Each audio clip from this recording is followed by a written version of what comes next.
search. We can't help it. A central element of the human future lies far beyond the Earth.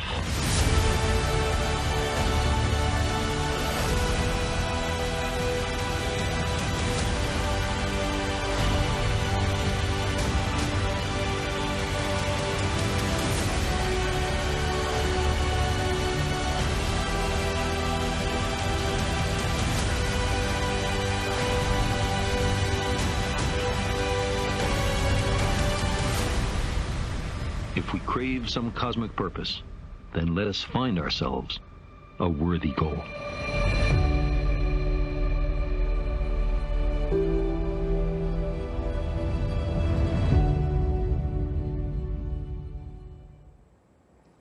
You're looking at live footage of an Ariane 5 rocket in Kourou, French Guiana.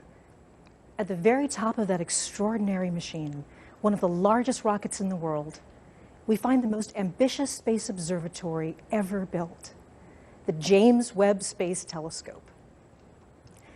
And today is launch day. From all of the people all around the world working on today's launch, good morning, bonjour, buenos dias. This is live coverage of the historic launch of the James Webb Space Telescope. I'm Michelle Thaler, speaking to you from NASA's Goddard Space Flight Center in Greenbelt, Maryland. And I am very excited to be with you today. Today, the James Webb Space Telescope begins its journey to explore the edge of our observable universe, and its journey into history as well. This launch has been years in the making, and the world has turned out to watch. We'll have a lot to discuss both before and after launch, but let me set the scene for what's going on around us. While I'll be anchoring coverage from here at NASA Goddard, the big stuff happens today here, at the Centre Spatial Guyanais, the Guiana Space Center in French Guiana. This is the main launch site for the European Space Agency, a close partner in this once-in-a-generation mission, and the home of all Ariane launches. Katie Haswell is there at the launch facility and joins me now live via satellite. Okay, how are things in Kourou, Katie?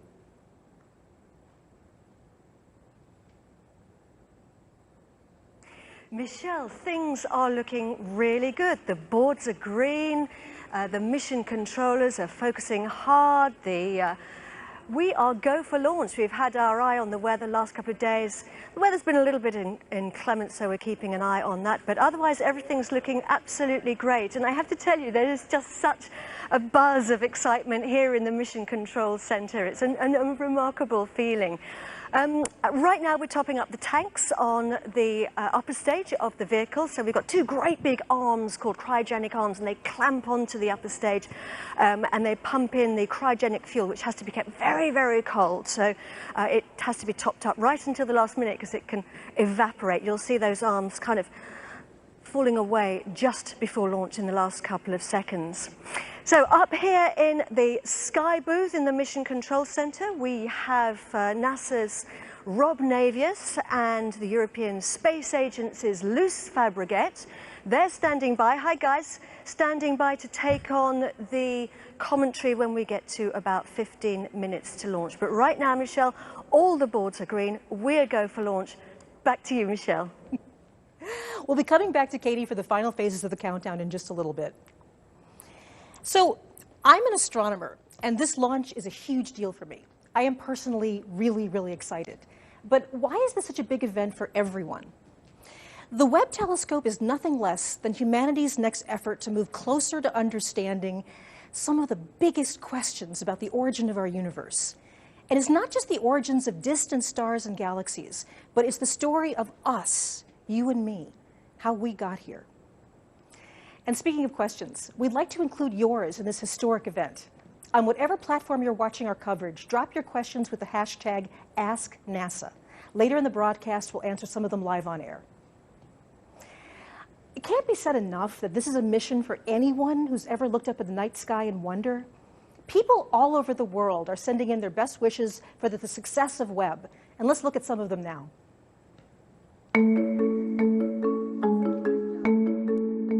제임스 웹 우주만환경 행운을 빕니다. Boa sorte. Webকে অনেক অনেক শুভকামনা. Veel succes, Webb. بالتوفيق لويب. 幸運を祈ります Webb हार्दिक शुभकामनाएं।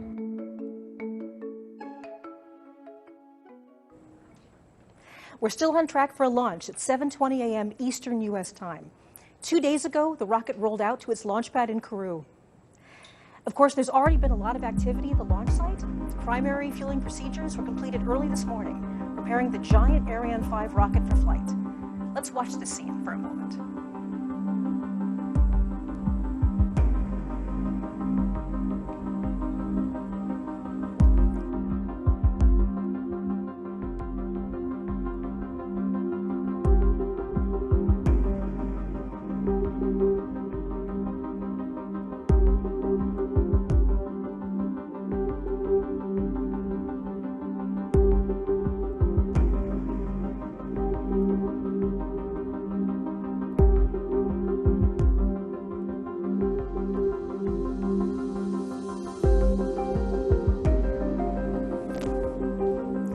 We know the world is watching.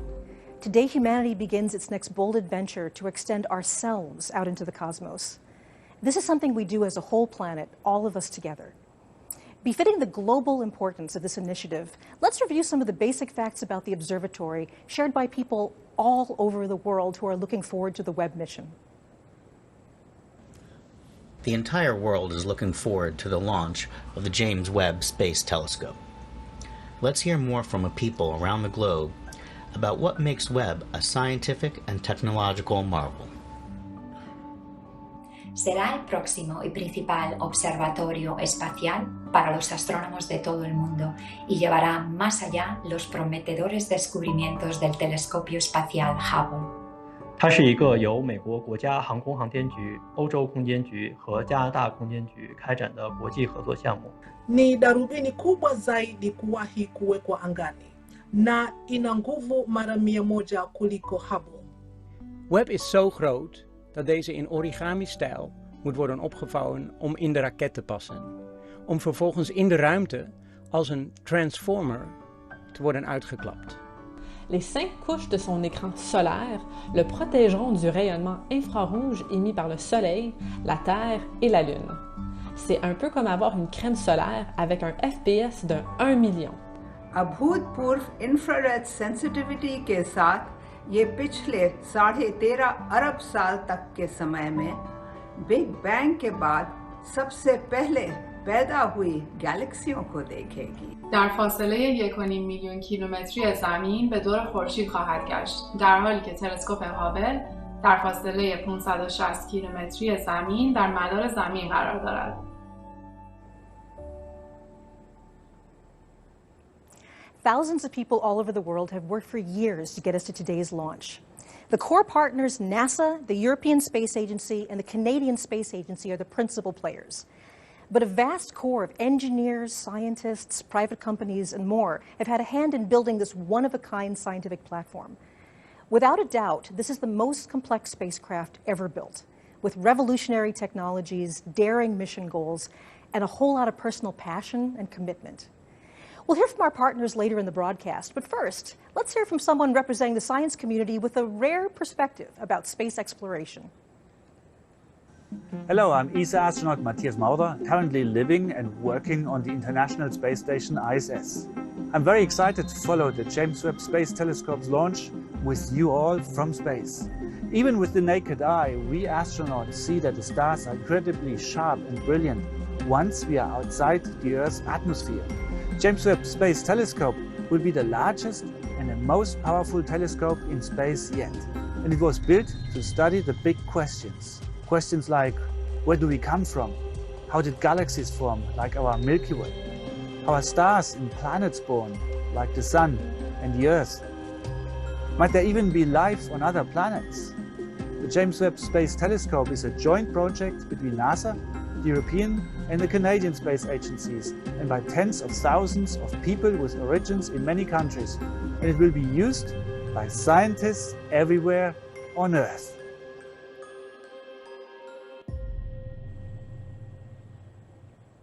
NASA Goddard is the home of the Webb Telescope, with big sections designed and built here. But actual mission operations take place here. This is the Mission Operations Center, or MOC, at the Space Telescope Science Institute in Baltimore. After launch, this facility will command and control Webb for the duration of the mission. We'll be looking at the MOC at key moments throughout the broadcast, and this will become a familiar location for viewers in the weeks ahead as the Webb team begins to set up the telescope for work in space. So as we move closer to launch, we'll actually keep a picture of the launch facility right here on the screen. But for the next 10 minutes or so, we're going to talk about some of Webb's principal science goals. If you've ever seen a telescope before, I'm certain it didn't look like this. Of course, the look of this particular machine is a direct result of the scientific questions it's been built to pursue. So fortunately, we've got an expert pair of guests with me this morning to help explain those science goals and much more. So I'm joined now on the set by NASA's Deputy Project Scientist for Exoplanet Science, Nicole Colon, and also with Macarena Garcia-Marin, the Instrument and Calibration Scientist for Webb's mirroring instrument from the European Space Agency. So welcome to you both. Thank you. Good morning. Thank you. So this is our chance to kind of step back and talk about the science goals of Webb. You know, this is the part that really excites astronomers, like all of us. And I know that there's unusual things about it being an infrared telescope. There are specific science goals, infrared answers. So maybe you could start us out, Nicole, with you're an expert on exoplanets. How is the infrared really important for your study? Sure. Well, with exoplanets, we want to study their atmospheres. And as a reminder, exoplanets are planets that orbit distant stars. So we're looking for very small signals when we study their atmospheres. And Webb is this giant telescope that we're able to use to collect these small signals and look for infrared signatures, chemical signatures of water and methane and carbon dioxide, those types of molecules in their atmospheres. And why the infrared? You know, that's really because those signatures are the strongest in the infrared. We know that they exist there, and so that's why we want to use Webb to look there. It seems an amazing idea. So exoplanets, planets around other stars, are light years away from us, tremendously distant. So how do we know if it's water, methane? I mean, how can we probe an atmosphere so far away? Well, with Webb, there's a couple different ways, but one of the main ways is actually using the transit technique. And this is an indirect method where we actually detect the decrease in starlight that happens as a planet goes in front of its star. But then imagine the planet has an atmosphere. Well, there's an additional decrease in the starlight because the atmosphere blocks some light from our point of view. And why it blocks the light is because there's usually a molecule or something in there, like water and methane, like I mentioned, that is acting as an absorber and blocking the light from our telescope, in this case, Webb. So going from, the relatively nearby stars and planets, Macarena, you're an expert on very distant things, distant galaxies. So how does infrared contribute to your field of study?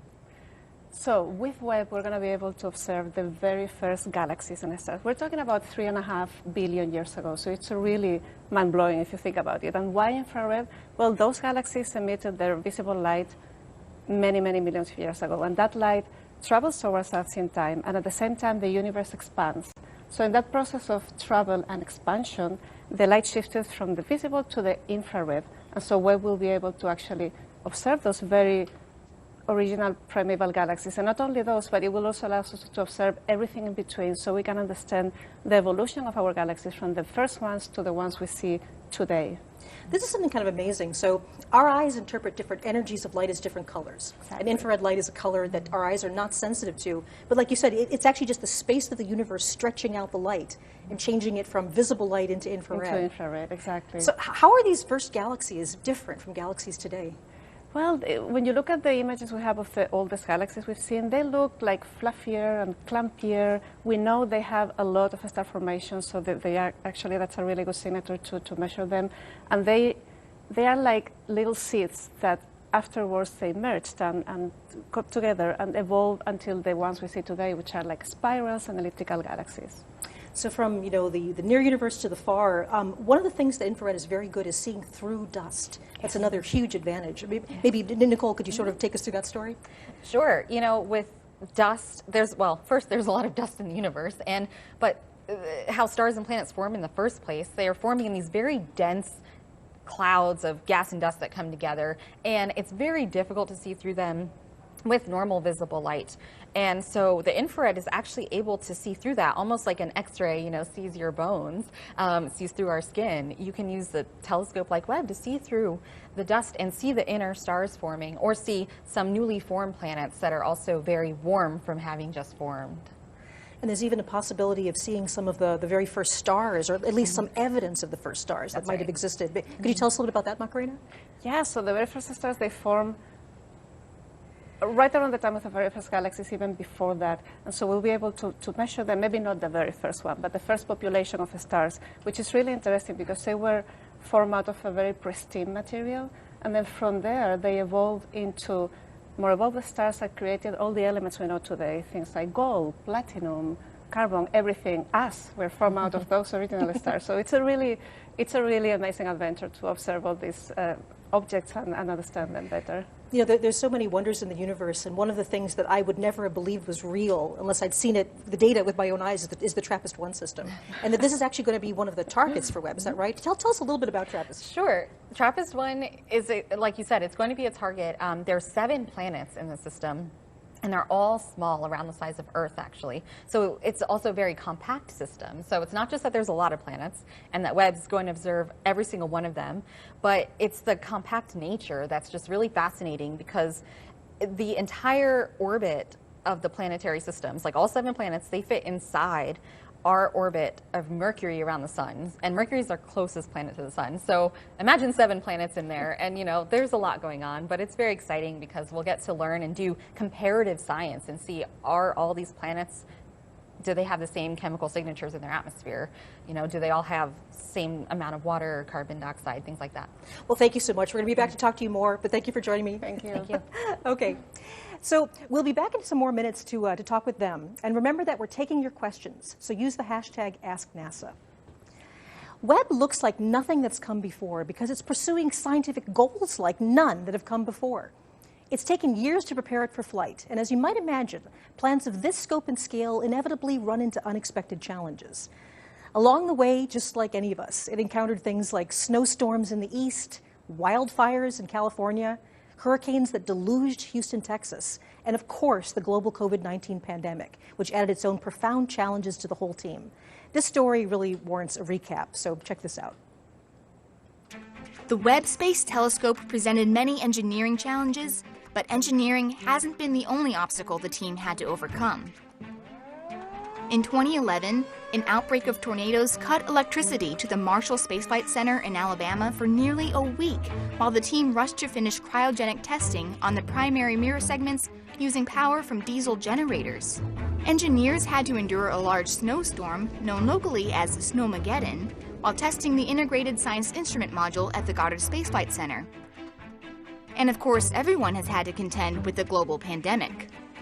One particularly memorable challenge was working through Hurricane Harvey in 2017. This massive cyclone dumped 40 to 60 inches of rain across the Houston area over a 4-day period, causing catastrophic flooding and $125 billion of damage, all while the telescope was undergoing cryogenic testing at NASA's Johnson Space Center. Though the telescope remained safe inside the test chamber, water leaked through the ceilings, people had to cover workstations in plastic tarps, food was in short supply, and a few team members trapped by floodwaters had to be rescued by boat. It was rough, to say the least, but the team and the telescope survived the storm. Despite winds and snow and endless rain, the team got it done, and Webb is now ready for its final journey atop a rocket into space.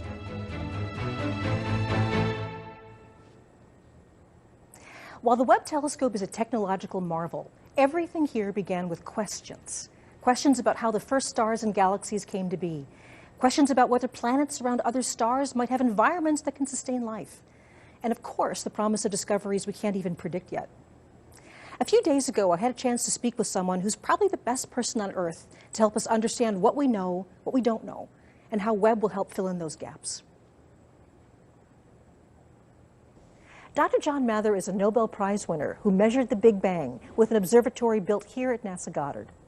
John is Webb's senior project scientist, and we're so pleased to have you here today, John. Good to be here with you, Michelle. So to start this incredible story of Webb, Let's start with something that's deceptively simple, gravity. There's something special about gravity. Gravity is special.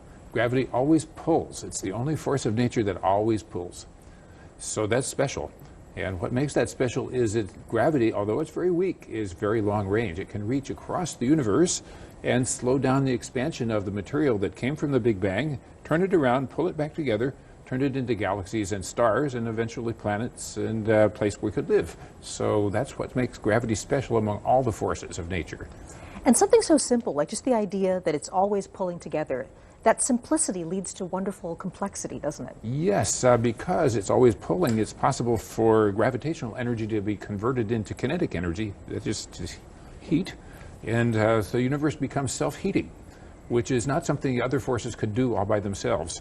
Clouds of gas can be compressed by the gravity until they get big enough and hot enough to light up and have the nuclear reactions inside that turn hydrogen and helium into the chemical elements you see around you, here in the house, here on the set. So carbon, oxygen, nitrogen, everything we have that we think of as ordinary came from inside stars. So we are stardust, as Carl Sagan told us, but there wasn't any stardust in the Big Bang. So we need this part of the story to be figured out. How did we come to be able to live here on our little planet when the universe started out without all of these goody things? So you mentioned these planets around other stars. So we're almost sort of going through all these amazing science goals of the Webb. What can Webb tell us about planets around other stars? Well, once in a while, a planet goes in front of the star, and some of the starlight goes through the atmosphere of the planet, if it has an atmosphere, on its way to the telescope. We will spread out that light into a spectrum, or what you would call a rainbow, and we'll analyze it to see what are the chemicals that are in that atmosphere. So we will be able to tell you, maybe, that's the plan, whether those little planets that might be like Earth actually could have, for instance, water in their atmosphere, and maybe enough water so there could be a liquid ocean under that atmosphere. One of the great questions. So we know they're planets. We know when we should look. We just don't know what we're going to see. So after the Webb launches, one of my dreams is I'm going to be standing outside in my backyard and point to a star and say there's a planet around that star that we know has water vapor, oxygen, perhaps methane, carbon dioxide. So what is Webb going to also do in the search for life closer to home, our own backyard? Well, here in our own solar system, we will be looking at everything from Mars on outwards to the farthest we can see. Satellites, comets, asteroids, and the planets themselves. And some of them are really interesting and special because we know they're possible homes of life. What would make a thing a home of life? Well, if it's wet. That's the good clue. So the satellite Europa, which orbits around Jupiter, was discovered by Galileo himself. And we know now that it has an ocean that's covered with ice. There are cracks in the ice where water comes spitting out. NASA are going to send a probe over there to fly through those plumes. We're also going to point over there with the Webb telescope to see what can see about that atmosphere and those plumes of water. We'll be looking at Titan, which is a satellite of Saturn, which is so big that it has an atmosphere enough to fly a helicopter. And it is cold out there, so that what they have, what is on the surface, is solid ice, and over that are liquid hydrocarbons, which you would use for fuel here in our home. But over there, it's liquid rain, lakes and rivers, and we will be looking at the geology of that before we send the helicopter out there. So you're on this amazing journey from the very distant early universe all the way to our own solar system, but this has also been a personal journey for you. You've been working on Webb since the very beginning of the mission, is that correct? I have. Since '95, we had our first conversation, but people were even dreaming and imagining way before that what we needed. And you could tell even before we launched the Hubble what were the possibilities, and we learned that we would need an infrared telescope that could do things that the Hubble could not do. Well, John, I've been an admirer of yours for many decades now, and it's an honor to be with you on this part of the mission. So thank you so much for joining us. Best of luck on the launch and the mission ahead. And thank you for asking all these great questions. The Hubble Space Telescope delivered profound insights about our place in the cosmos. But perhaps the biggest takeaway from Hubble is that we've only just scratched the surface. Hubble gave us the best ever views of stars and planets forming inside vast, dark clouds of dust. But as soon as we had that data, we were asking new questions that needed better measurements, clearer images. Hubble was also able to capture images from galaxies so far away. Their light took 13 billion years to travel to us. These distant galaxies are just tiny dots in Hubble's images, tantalizing scientists with clues about how the first galaxies form. In order to pursue a better understanding about the earliest days of the universe, we needed to build a better time machine, and that's Webb. So I'm going to be rejoined here by Nicole and Macarena, and this is our chance to talk a bit about building that better time machine. You know, what about the technology of Webb? So there's so many aspects of Webb to start off with, but maybe again, going back to the theme of infrared. The design of this telescope is so different because we had to use infrared light, heat light. So tell us about some of the challenges of, for example, why does it have to be so cool? Tell us about infrared light in the design. Right. Well, I think we've heard already just how cool it has to be. It's around or below 50 Kelvin, and that's minus 370 degrees Fahrenheit. Actually, below that is what it operates at. And that's very cold. And the reason we need it so cool is because we don't want the telescope itself to detect itself. Because there's several instruments on board. There's 4 different instruments, and there's some moving parts, and so you need things to be cool, because you want to detect these faint signatures from either an exoplanet atmosphere or faint light from the earliest stars and galaxies. So you just don't want to detect your own telescope. Now, Macarena, you are the instrument and calibration scientist for the coolest instrument. It is the coolest on Webb. Yes. MIRI. So tell us a bit about MIRI and why it needs to be so cold. So MIRI, it's a really unique instrument, and it's a great example of this collaboration we have in this mission because it's half European, half US. And so MIRI is the only instrument on board that uses the mid-infrared light. And the mid-infrared light is a bit redder, a bit cooler than the near-infrared light, and so because of that, MIRI needs to be colder in order to detect that very faint signal from high-received galaxies or protoplanetary disks, etc. So because of that, it's the only instrument on board that has a cryocooler. So it is not only the passive cooling from the sun shield, it is active cooling, and it brings it down to about minus 450 Fahrenheit. So it's really extremely cold, a few degrees above the absolute zero. And we were talking about you don't want the telescope to be so hot that it's basically giving off its own signal, its own radiation, and that leads us to why it needs to be in space, right? So tell us a bit about why do we need to launch this thing into space to see these wavelengths?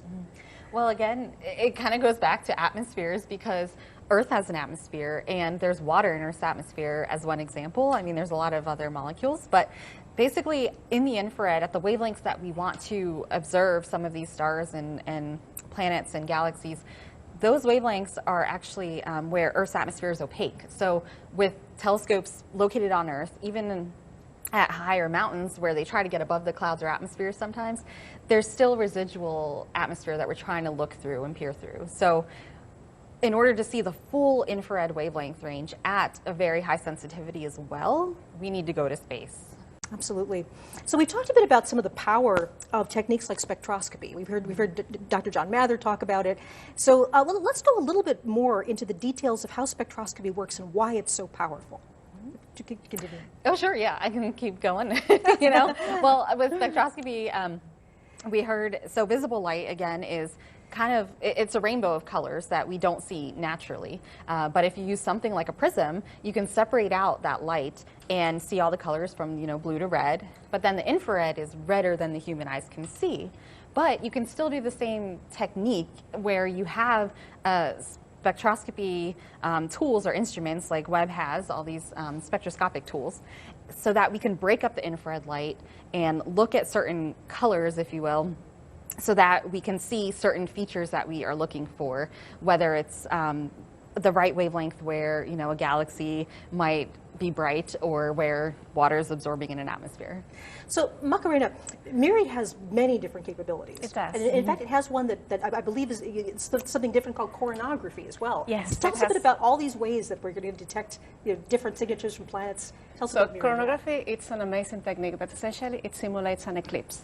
So when we have a very bright star with planets around, for instance, usually when you take an image, the stars outshines the light of the planet, so you don't see them.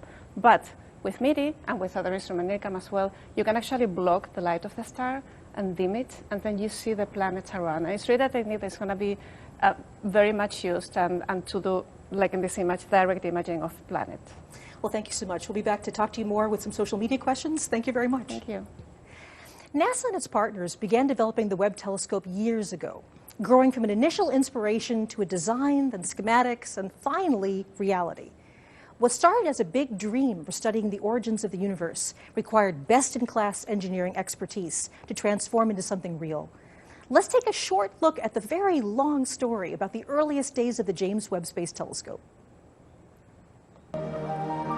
Before the Hubble Space Telescope even launched, scientists were already discussing what should come next. Ideas for what was then called the Next Generation Space Telescope evolved throughout the 1990s, and by the end of the decade, NASA had a preliminary plan. Construction of the James Webb Space Telescope began in 2004. Beryllium was mined to create the mirror segments, which technicians polished and coated in a thin layer of gold. Meanwhile, engineers designed and built new science instruments in the US, Europe, and Canada. Every step of the way, there were reviews and tests to make sure each part could withstand the rigors of spaceflight. By the early 2010s, the team began bringing individual components together at NASA's Goddard Space Flight Center in Greenbelt, Maryland. It was there that the mirrors and instruments began to coalesce into the grand machine we see today. We've said before that the James Webb Space Telescope is an incredibly ambitious mission. Big ambitions come with big challenges, and that's certainly been the story of Webb. From the beginning, the design of this observatory has been a balance between the boldest questions scientists have dared to ask and the cutting-edge technology that our best engineers could offer. The design for Webb evolved from earlier ideas of what a telescope could be, another example of the delicate balance between desire versus capability. To get a better understanding not only of the mission's goals, but also the mechanical guts of the observatory itself, I recently got a chance to speak with a pair of engineers who know the anatomy of the Webb telescope better than just about anyone.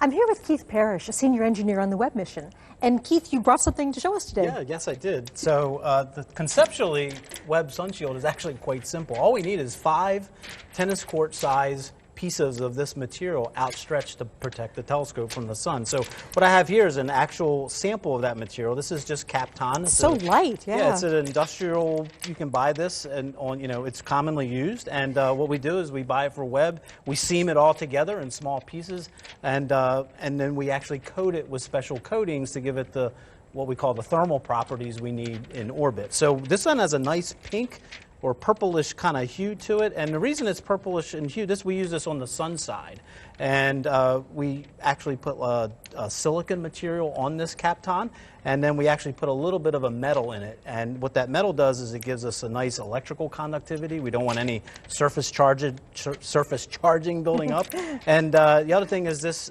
silicon coating actually drops the temperature of this layer, and also it's very durable and can survive for many, many years in space. And then this whole thing has to unfold somehow, where we can actually see that behind us. Exactly right. So if you're looking at animation there, unfolding there, so it's actually S-folded up, almost like a fan. We call it S-folding. And once we get it all folded up, we secure it to a structure by actually pinning it for launch. So, huge shout out to our mechanical engineer and our entire Sunshield team, because they've come up with some really clever ways to secure this for launch, unfold it, fold it, and then, ultimately get it safely deployed in orbit. That's wonderful. So speaking of unfolding and all these pins that need to release, let's go over here and talk to James Cooper. You're going to show us what's going on there. Yeah, hi. So I have here an example of a non-explosive actuator. We have 178 of these. These are all these little pins we're talking about, right? James Webb, right? Yeah. 107 of the 178 are the membrane release devices. And we use this type of actuator because it produces a very low shock when it's released. And the animation shows conceptually how it works. We send an electrical signal through either one of our connectors. We use both, but either one of them can cause the release to happen. It melts a small wire inside, and then we have a spring that unwinds and allows 2 halves of a split nut to separate, and then our pin can get extracted. And so in the case of the MRDs, it's a spring-loaded pin that pulls to release the folded membranes. In other places, we would be bolting 2 pieces of structure together and then releasing them so we can deploy them. And the Sunshield itself has 107 of these? 107, MRDs that all have to work. Every single one Every has to work. single one has to work. And 178 of this type of device in various configurations around the entire observatory. Right. Well, if we go over here, we've got something sort of lovely waiting for us, a big gold hexagon. So tell us what we're looking at, a sort of a model here of a mirror segment, right? Right, Yeah. a full-scale, single segment, one of the 18 mirror segments on James Webb. The real ones would be machined out of a single piece of beryllium to the exact curvature we need. And then once we're deployed on orbit, each segment can be individually focused to make it act as a single perfect mirror. Now that coating, tell us about this gold coating here. Yeah, so this is coated with a very thin layer of gold. It's only a few hundred atoms thick of gold, and that gold is really good because it gives us a reflective property in the infrared, and that's really what Webb is an infrared telescope, and we need that sunshield exists to cool this entire telescope. So this mirror actually runs about minus 400 degrees Fahrenheit on orbit. If it were warmer than that, the infrared energy coming off of this, that heat energy would swamp our detector system and our instruments. So that entire sunshield exists to cool all 18 of these down. And again, this gold coating is what helps with all that reflectivity to make it perform even better.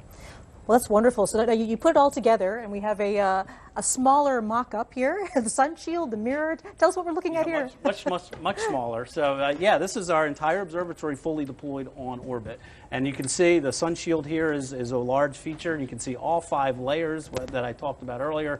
And it's the separation of those 5 layers which lets heat energy escape out to space before it eventually gets to this cold layer. Again, that entire telescope is running minus 400 degrees Fahrenheit, and the way we get it that cold is this side is shaded.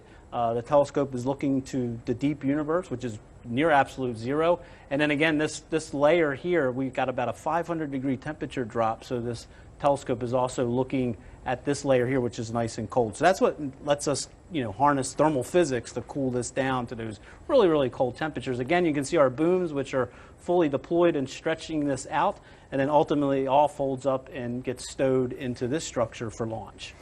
Right, so the membrane release devices would be along the back side of these structures on the forward and the aft side. And we release them in rows so that we can sequentially start to unfold the membrane once those pins are pulled out of the way. Well, that's wonderful. Thank you so much for joining us, and best of luck on the launch. I'm very excited. Yeah, thank you.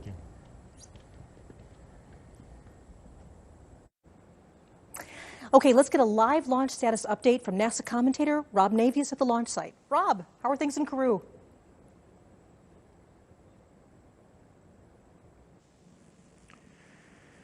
Well, thank you, Michelle, and Merry Christmas from the Jupiter Control Center here in Kourou, French Guiana. You are looking live at an Ariane 5 rocket on its launch pad, ready to send the James Webb Space Telescope on the initial phase of its journey. The fueling of the Ariane 5's first and upper stages began before sunrise, and in the last few minutes, mission controllers here in Kourou and at the telescope's control center at the Space Telescope Science Institute in Baltimore conducted polls, with all positions reporting they are go to proceed into the final phase of the countdown. Launch controllers have been monitoring weather conditions throughout the night, keeping tabs on clouds and wind speeds, both at ground level and in the flight path of the Ariane 5, ensuring that all of the precise commit criteria are acceptable for launch. Right now, we have a green board, no issues as the countdown proceeds, no issues again being tracked by the flight control team here in Kourou. By the way, our broadcast today is a collaborative effort between NASA and the European Space Agency.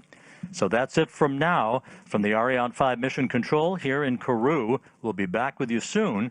For now, let's go back to the Goddard Space Flight Center and Michelle Thaler. Thank you very much, Rob. So Webb asks big science questions. It demonstrates astounding technology. It inspires and excites people to dream and wonder. And the spark of inspiration is the ignition of creativity. Kids all over the world have a natural affinity for Webb's big pursuits. And now we have a collection of young artists ready to showcase their work. Hi everyone, I'm Kelly Girardi, and this is Delta V, and we're kicking off the Unfold the Universe Challenge with NASA and the James Webb Space Telescope. NASA is hosting an Unfold the Universe Art Challenge. Use your imagination to share what you believe the Webb telescope will find.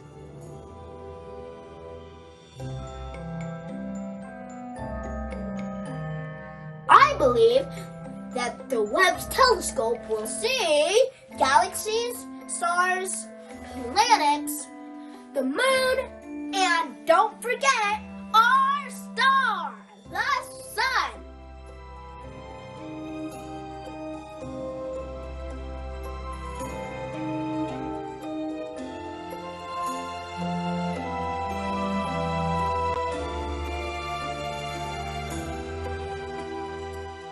Up in the sky, really high, it's space. Ooh, space. Thanks, Greta. Good job. This is my picture of space.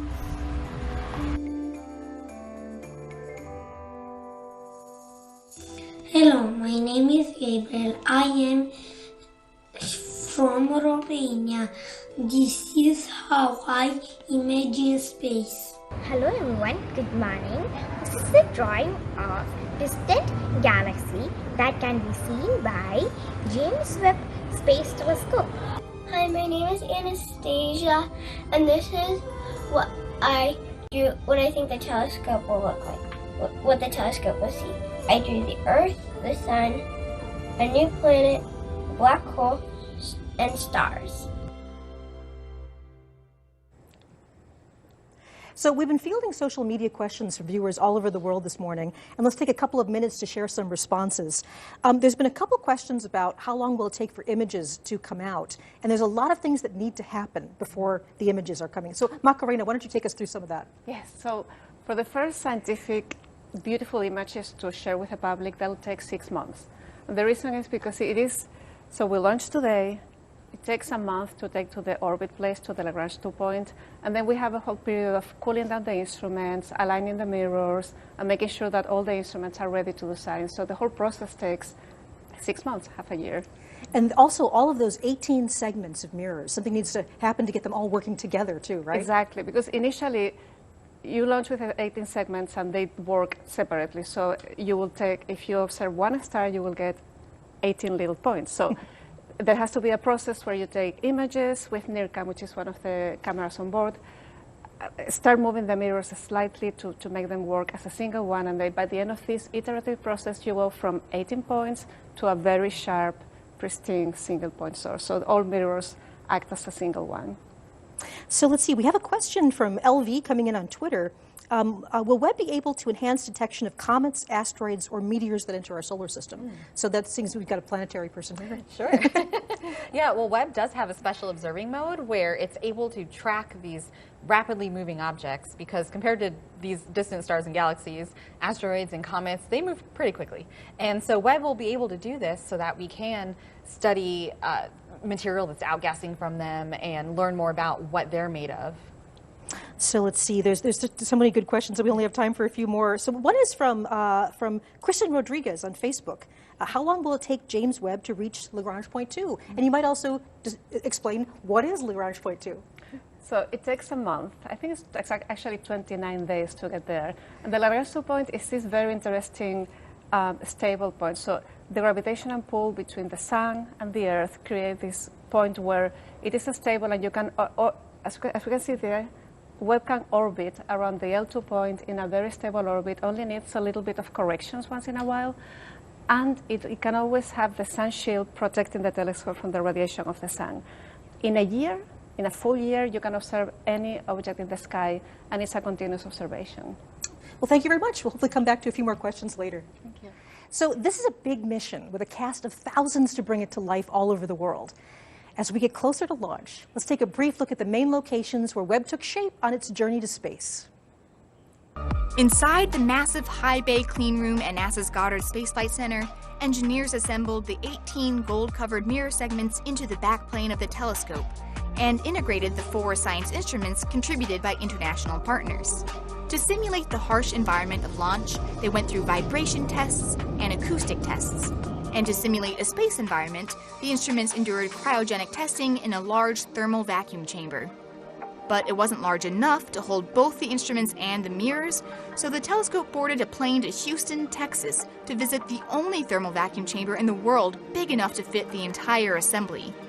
Chamber A at the Johnson Space Center was originally built to test the Apollo spacecraft, and half a century later, it provided a grueling 100-day test for the Webb telescope. Next, the telescope traveled to Northrop Grumman's facilities in Redondo Beach, California to meet up with its other half, the Sunshield and spacecraft bus. Fully assembled at last, the entire observatory went through yet more tests, many focused on making sure the spacecraft could properly fold up for launch and unfold in space. Then in September 2021, Webb caught a ride on a specialized cargo ship and set out on a 16-day voyage to the European Space Agency's spaceport in Kourou, French Guiana. According to its travel itinerary, that's Webb's last port of call on Earth. Once Webb gets into space, we're going to have some exciting things to tell you about what happens next, from its extraordinary engineering to the thrilling scientific adventure it's about to enable us to undertake. But launch comes first. And for that, I'm going to turn it over to Katie Haswell, our host at the launch site, and one of NASA's most recognizable voices, launch commentator Rob Navis. It's all yours, Katie.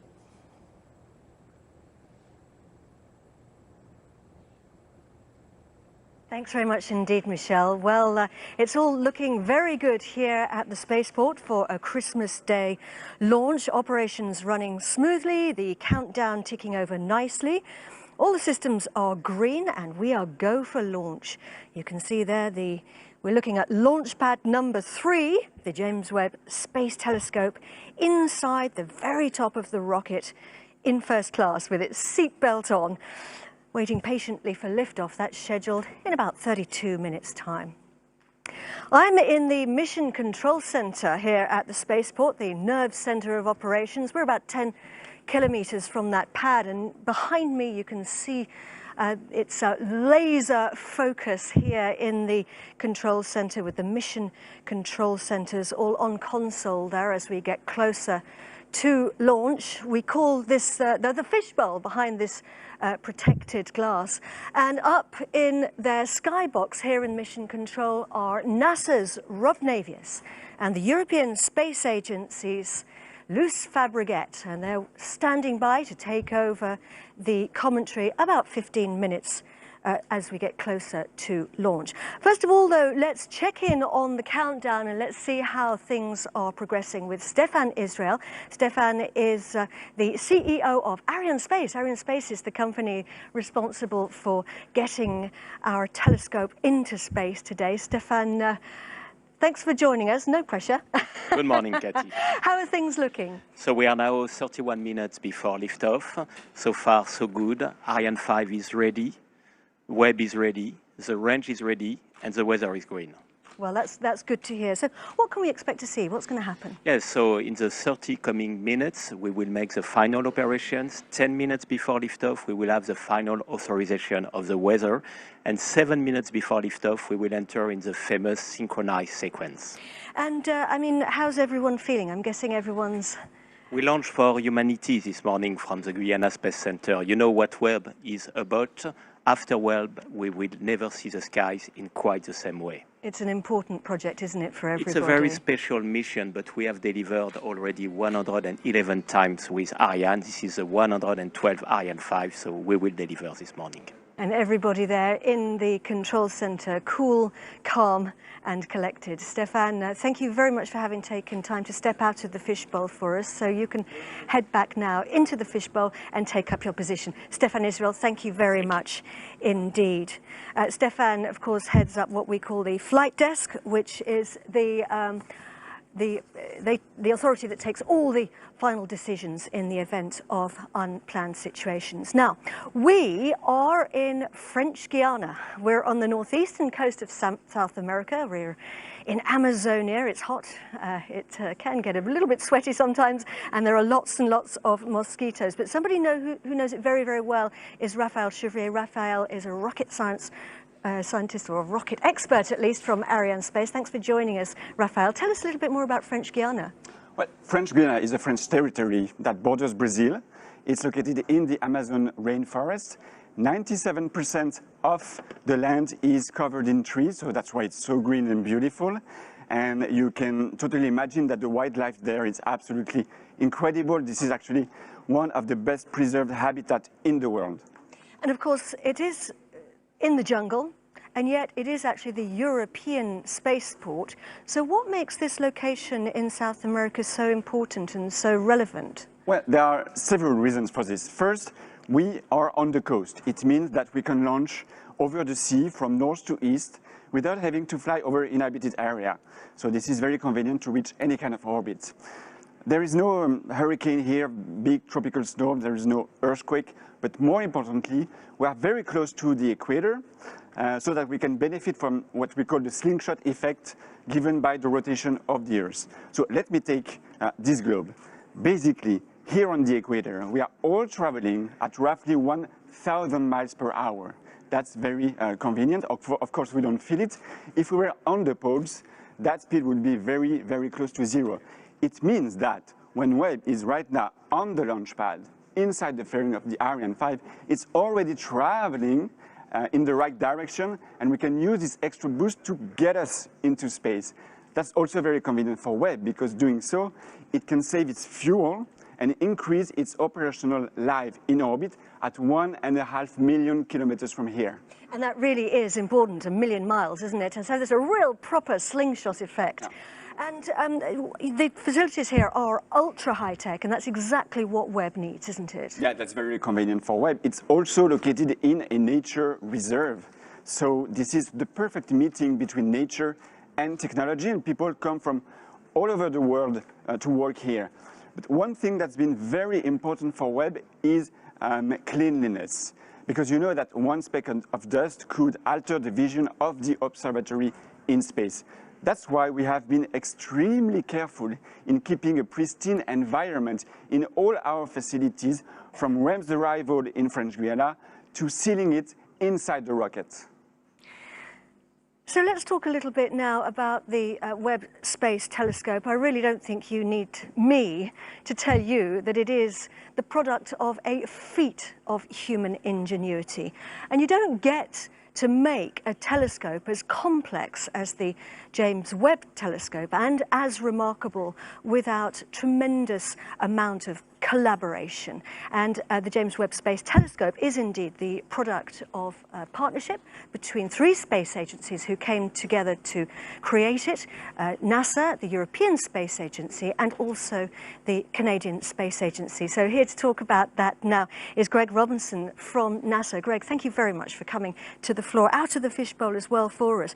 And we're talking serious teamwork here, aren't we? Yes, Katie. We've benefited from an amazing partnership with the Canadian Space Agency and the European Space Agency. Over the life of the development, we've had more than 10,000 people actually touch Webb, 29 states in the U.S. and 14 countries across the globe, and not to mention the amazing industrial base across the globe that have benefited here. In order to do bold missions like this, it takes lots of resources and lots of expertise, so we maximize everyone's expertise. And how did this bold mission get onto an Ariane 5 European launcher? So as part of the partnership, the Canadian Space Agency contributed science instruments, and they're incredibly important for this mission. And so did ESA, science instruments, and the amazing Ariane 5 that we will see take us on this journey and put us in the right direction to get to Lagrange Point 2. And we're looking forward to that. It's a tremendous atmosphere here, isn't it, in the Mission Control Center. There's a real buzz here today. I wonder how you must be feeling, Greg. I mean, it's got to be a very, very emotional time knowing that your telescope is sitting there on top of the rocket, getting closer to launch. It's certainly amazing. Often talk about the butterflies, and people keep asking me, have they started? Have they started? And yes, they're starting. And when we get to about 20 minutes out, they will start flying a lot. So well, the excitement is just amazing. The excitement is building, and of course everyone very cool, calm and collected. Thank you, Greg Robinson. You can take your position back in the fishbowl now, because I know you've got a lot of work to do in there. Greg Robinson, thank you very much indeed for joining us. So the Ariane 5 launch vehicle is the heaviest lifter in the Ariane 5 in the Ariane family of launchers. And Raphael, she has got an incredible track record, hasn't she, of success? Yeah, this is a very reliable and successful rocket. Webb is going to be the 112th Ariane 5 to be launched. And the very first Ariane, the Ariane 1, took off exactly 42 years ago. Yesterday, this was on Christmas Eve, 1979. Good symbol. Yeah, and hopefully we're going to get a good Christmas present today as well. And I mean, the rocket is also, you don't get to build a rocket like this without collaboration either, do you? Of course, just like Webb, actually. In fact, 12 different countries have been participating in the development of the Ariane 5, with Ariane Group now being the industrial prime. And we have a scale model right next to you, Raphael. Why don't you talk us through it? The rocket is made of sections, and we often call those stages, which is what you might hear during the commentary. Exactly. So first you have the two boosters, solid boosters, that are located on each side of the rocket. They will provide the main thrust in order to literally push the rocket against the gravity of the Earth. Then you have these big tanks that form the main cryogenic stage, with the main engine Vulcan at the bottom. And then you have the Webb telescope right at the top, inside the fairing. It is right there on the launch pad, and together they are put on top of the third stage, a cryogenic stage, and it is this upper stage that is going to place Webb into orbit. And what about the engines? What are we going to see at liftoff? At liftoff, we first see the main Vulcan engine ignite first. We do this because we want to check it's working properly before we switch on the solid boosters 7 seconds later. Once it's done, there is no turning back. The rocket is going to lift off. And so, yeah, that's very, don't be surprised. Don't be surprised if you don't see the rocket lifting off for 7 seconds. That's time for the rocket to actually warm up before soaring into the sky. So once we light the touch paper, you can count to 7 before it actually lifts off. Now, one of the advantages of the Ariane 5 vehicle is that it can be modified, and that's exactly what we've done for today's launch. We've had to make some changes for it to be able to host the Webb satellite. And joining me to talk about that is somebody who, the right person for the job indeed, because he was in charge of those changes, Daniel Deschambre from the European Space Agency. Thanks for joining us, Daniel. What did you have to do? First, we need to recall that Webb will be the largest payload to be ever accommodated on R5. It fully occupies the volume of the fairing, with gaps as small as 10 centimeters for a diameter of 5 meters. It is the reason why we had to develop a specific integration procedure to ensure that there is no contact with them. After separation, during separation, the venting system of the launcher has been improved in order to balance as much as possible the inside and the outside pressure of the fairing. And this is due to the fear of a depressurization shock, which could damage the delicate layers of Webb submersion shield. After separation, due to the fact that some equipment of Webb are very sensitive to sun exposure, the roll control of the launcher will be tuned in order to make sure that Webb is always oriented only one face to the sun. And in addition, to avoid any hotspot, the launcher will create some oscillating movements, like a barbecue mode, to avoid any overheating.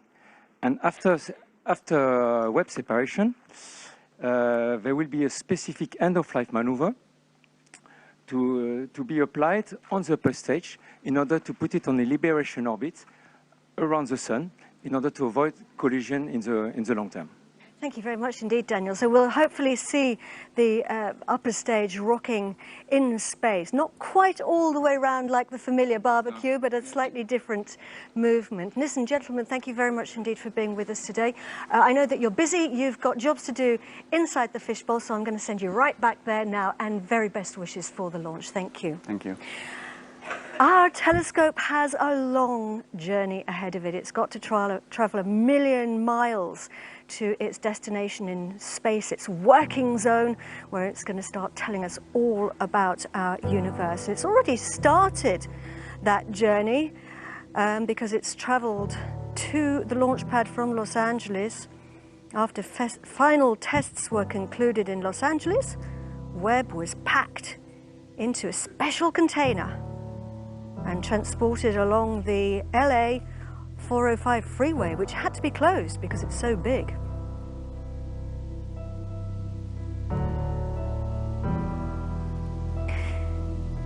It traveled on a special ship. A lot of spacecraft will come to the French Guiana launch site by plane, but Webb was too big for that, so it had to travel by ship, and it went through the Panama Canal.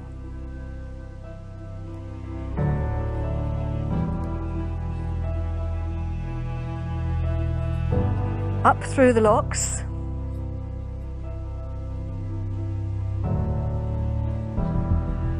And it took 16 days to get to the port in Kourou, where it was unloaded and traveled to the spaceport. That's not the real Ariane 5, that's a model, just outside the Jupiter Control Center, actually. It was unpacked very carefully in the facilities that Raphael was talking about. And then fueling started, and of course, the teams had to wear special suits because that's a dangerous job.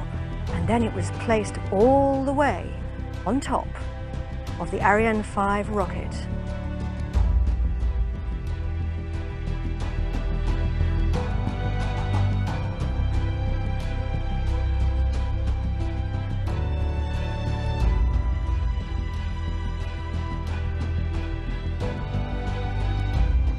It was encapsulated inside the fairing and sealed,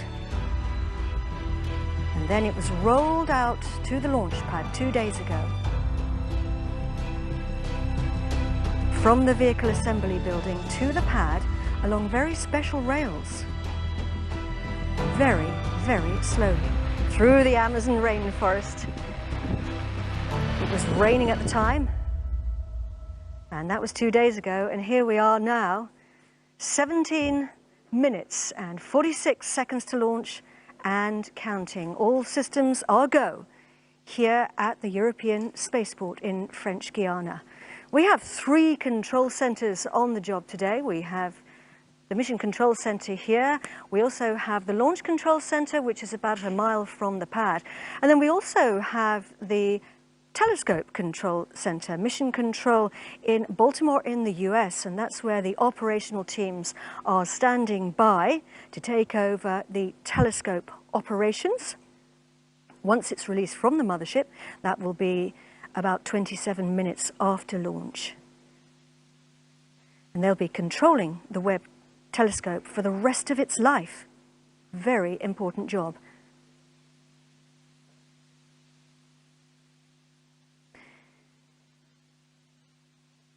The James Webb Space Telescope is a truly remarkable observatory.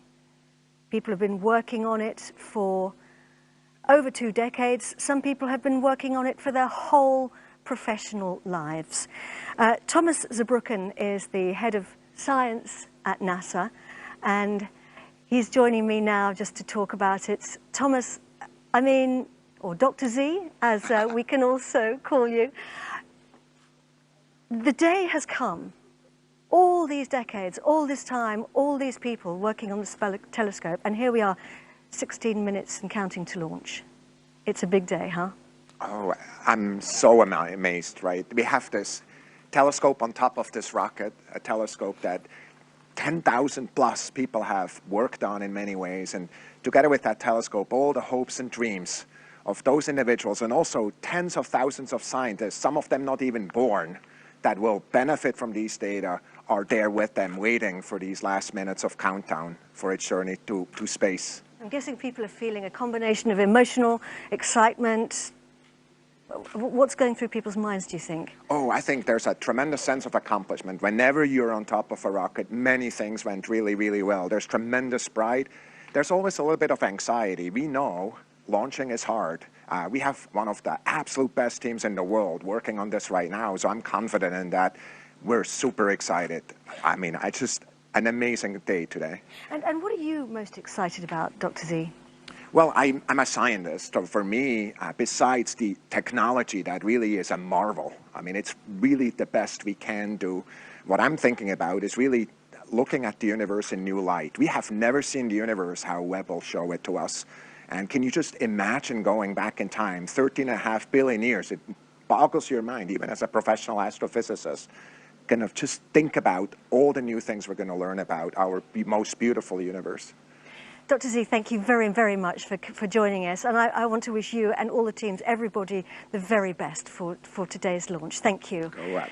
So, yes, indeed, go Webb. So we are now 14 minutes and 30 seconds to launch. We're getting really close now. Everything's going well. All systems are green for launch. And I'm going to hand you over now to NASA's Rob Naviers in the skybox alongside the European Space Agency's Luce Fabregat, who are going to take on the commentary from here on in. Over to you guys. Rob. Well, thank you, Katie. Merry Christmas to our worldwide audience from our broadcast booth high atop the Jupiter Control Center here in Kourou. Joining me today for this historic launch, my colleague Luce Fabregat, the head of infrastructure and value chain for the European Space Agency. Luce, good morning. Good morning, great to be Rob. with you. Great to be with you today. Very pleased to be here with you and all of you watching us for this very special event. Well, at this hour, countdown clocks are ticking backward. We are at T-minus 13 minutes, 32 seconds and counting. Out on the launch pad, everything is in great shape. Don't let those clouds fool you. We are go for launch. The latest weather briefing just completed indicated that all weather parameters are green. We have a green board here in the control center, and everything has gone extremely smoothly in the countdown. About 9 minutes ago, a major milestone passed as the James Webb Space Telescope began the process and completed the process of receiving commands to transition from external power to internal battery power following the latest in the series of those weather briefings. Webb will remain on internal battery power until its singular solar array unfurls about 30 minutes after launch. Earlier, telescope controllers reported good environmental readings from sensors inside the fairing encapsulating the telescope atop the upper stage of the Ariane 5 rocket. And Luce, as we enter the most critical phase of the countdown, can you outline some of the upcoming critical activities as we head into the phase called synchronized sequence? Yes, Rob. We are now reaching the end of this 11-hour sequence that we call the chronology, and that started yesterday evening. All systems here have been prepared for the final launch operations. And at the time being, it's rather quiet now inside the launch table and also inside the launcher. We were told a few minutes ago by the launch control center here that the launcher fluids and electric systems are ready for the final automated sequence. They are on hold now, waiting for the last weather report at minus 10 minutes. After this weather report, 3 minutes later, we will have the beginning of this famous synchronized sequence when all systems will be made ready for the liftoff. This sequence will first be run by the ground calculator, and then the onboard computer will take the lead step by step, and the launch vehicle will be made autonomous from the ground system. You know that we have 2 tanks in each cryogenic stage, upper stage and main stage. All 4 tanks are, of course, thermally insulated from the hot environment we have here in French Guiana. However, these liquid propellants are at very low temperature, and because of that, slightly evaporate. And to ensure they are perfectly loaded at liftoff, their final loading and topping up will last up to 4 minutes before the launch. So that will be the beginning of the synchronized sequence run by the ground calculators. Then we will have on the fleet side the end of the topping up, the final loading and the topping up of the different tanks. And on the electric side, we will have the onboard computer getting prepared for the launch also, and it will be uploaded with the H0, with the H0 time, the time for the liftoff, which is today at 9 at the beginning of the window, 9:20 local time, 7:20 Eastern time. And Luce, we're coming up on that final weather report. We expect all systems to remain green. We'll be going down to the fishbowl to confirm that just a moment or two from now. It's a 27-minute ride to orbit from liftoff until the time that the Webb Observatory is separated from the upper stage of the Ariane 5 rocket. Several minutes later, the commands will be given to unfurl its solar array, followed by the confirmation from the telescope controllers in Baltimore that we are power positive, meaning that electrical current is flowing through that solar array. With us today, inside the so-called fishbowl, seated with mission controllers on the floor of the control room, is Raphael Chevrier of Arianespace. Raphael, how's everything looking? What's being discussed down there? Hi, Rob. Well, so far, so good. We just received the last weather forecast. It's all green for the H0 that is forecast right now. What we checked was altitude winds, wind in the vicinity of the launch pad, and risk of lightning. So right now, it's a relief because the weather was a bit tough in the last couple of days. But right now, everybody is very focused on the next steps. The start of the synchronized sequence at 7 minutes before liftoff. Last operations that Luce described earlier before Webb and the Ariane 5 are going to lift off and soar into the sky. Thanks, Raphael. We'll be back with you and Luce here shortly. We now have confirmation from Baltimore that James Webb is on internal power. Amidst all of this activity, we cannot forget that it is Christmas Day. 53 years ago, the astronauts of Apollo 8 completed their 10th and final orbit of the moon after reading from the book of Genesis on Christmas Eve to billions of people watching with rapt attention back on our planet. The astronauts then headed for home following their spacecraft's trans-Earth injection burn. Today, more than a half-century later, we're just minutes away from another Genesis, the genesis of new era of discovery. The launch of the James Webb Space Telescope is at hand. We're just 38 seconds away from entering the critical synchronized sequence. You're going to be hearing all the critical calls from the DDO, the Range Operations Manager, who is Jean-Luc Voyer, here in the in the Mission Control Center. There he is. He will be calling the start of synchronized sequence, all of the critical countdown milestones, and we will be listening very intently for his calls. Let's stand by. À tous de DDO, attention pour la séquence finale lanceur.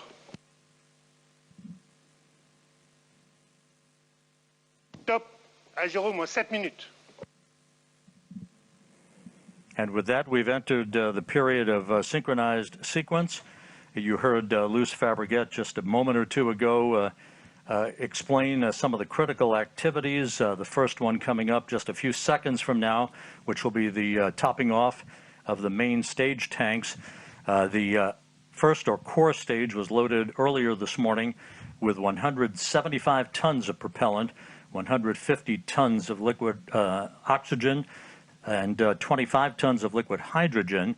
The upper stage loaded with 15 tons of propellant that will be the workhorse for a 16-minute burn to lift James Webb to its final orbit. At separation, some 27 minutes and 7 seconds after launch, James Webb will be at an altitude of about 864 statute miles. To put that into perspective, some 520 miles higher than the Hubble Space Telescope and more than 600 miles higher than the International Space Station. Webb at that point will be traveling about 21,000 miles an hour as it heads out to a highly elliptical, halo-like racetrack orbit some 1 million miles from Earth to begin its scientific observations. In a little more than 1 minute from now, we will see the 4 tanks pressurized at their flight level for the last tests before the ignition of the Vulcan engine. And in parallel, the electric system are also set in flight configuration, the onboard computer. The electrical power, as for the telescope, it will switch from ground to internal power 1 minute before the launch, 1 minute and 5 seconds before the launch. And we are going to see -6 seconds. At -6 seconds, we will see the disconnection of the upper stage, these big cryotechnic arms you can see on this picture. Then, 3 seconds before the H0, the inertial platform that will give all the information about where it is to the launcher will be released. And at H0, the 7-second sequence to ignite the Vulcan engine of the main stage will start. That will take 7 seconds, a little less than 7 seconds, where the engine will start up to its flight regime. Once the computer has checked that the Vulcan engine is running normally, and you will see at that point a flame going stable at the outlet of the nozzle, and at that point, the onboard computer will ignite the 2 boosters that will enable to move the 770 tons of Ariane and Webb. Coming up on the T-4 minute mark right now, just a couple of milestones real quick. At the 1 minute 5 second mark into the flight, Ariane 5 will go through the period of maximum dynamic pressure, max Q as it's known. That will be the period of maximum aerodynamic forces on the rocket itself.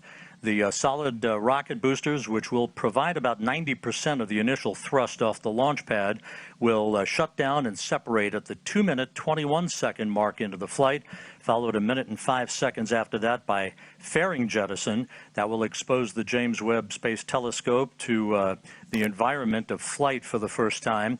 The main stage separation, or the first stage separation, comes at the 8 minute 47 second mark into the flight, and that will be about a 16-minute burn of that upper stage engine.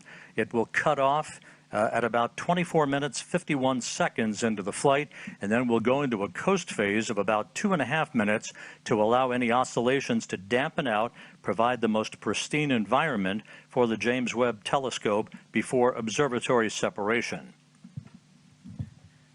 We're coming up on the 2 minute 50 second mark into the flight. Again, you're going to be hearing critical calls down the stretch here from the DDO, or the Range Operations Manager, Jean-Luc Voyer. The weather is go. We have a green board, no issues being worked. NASA officials, including Greg Robinson on the right, carefully watching the telemetry, looking intently at the final couple of minutes of the countdown. Lives have been spent in the preparation of the James Webb Space Telescope that is about to fly. And Beatrice Romero on his side on the left of the screen from Ariane Space. And that is the DDO, the Range Operations Manager, Jean-Luc Voyer, as we have hit the 2 minute mark in the countdown.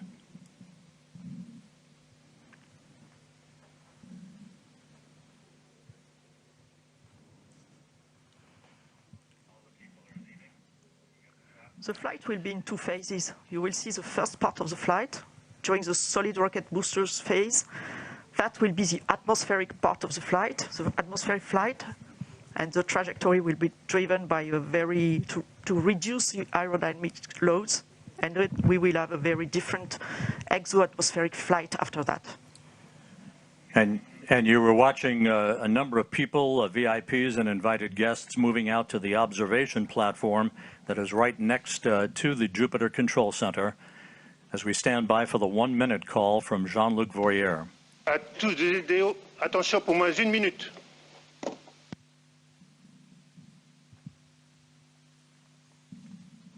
Top, à 0 moins 1 minute. Thumbs up from Jean-Luc Voyer. All systems are go. We're inside a minute now, T-minus 50 seconds and counting. As you heard earlier, the Vulcan 2 engine will ignite. Turbo pumps will come up to flight speed for 7 seconds, and the command will be issued to ignite the solid rocket boosters. The James Webb Space Telescope will be on its way.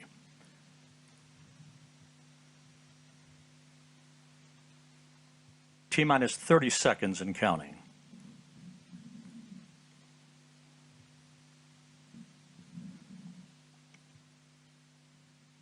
Standing by for terminal count.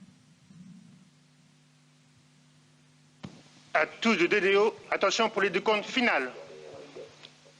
10, 9, 8, 7, 6, 5, 4, 3, 2, unité, top.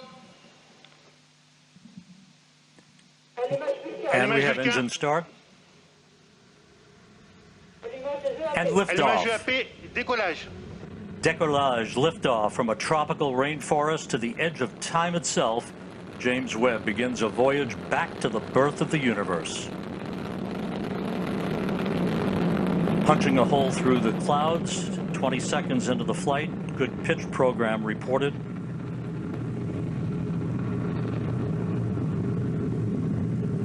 Trajectoire est nominale. Vehicle performance is nominal.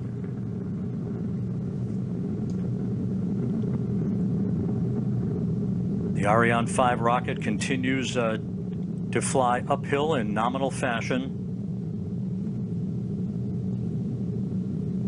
The rumble of the powerful Ariane 5 now being felt here in the control center.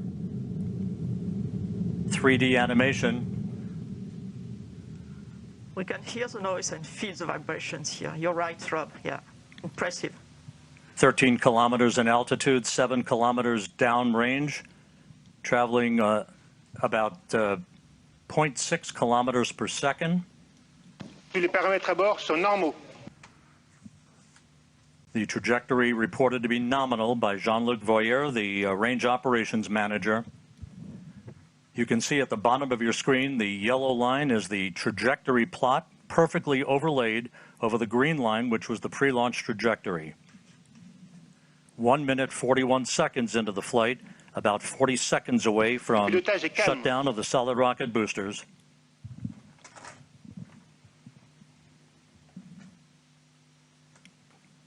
Coming up on the 2-minute mark into the flight.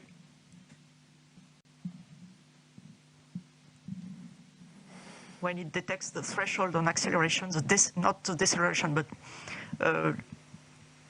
less acceleration for Tous les paramètres à bord sont normaux. Everything is okay, everything is normal. 2 minutes, 15 seconds into the flight. When the computer detects this threshold, it will separate. Séparation des EAP. Done. We have confirmation of solid rocket booster separation from Jean-Luc Voyer. This coming at an altitude of 44 miles.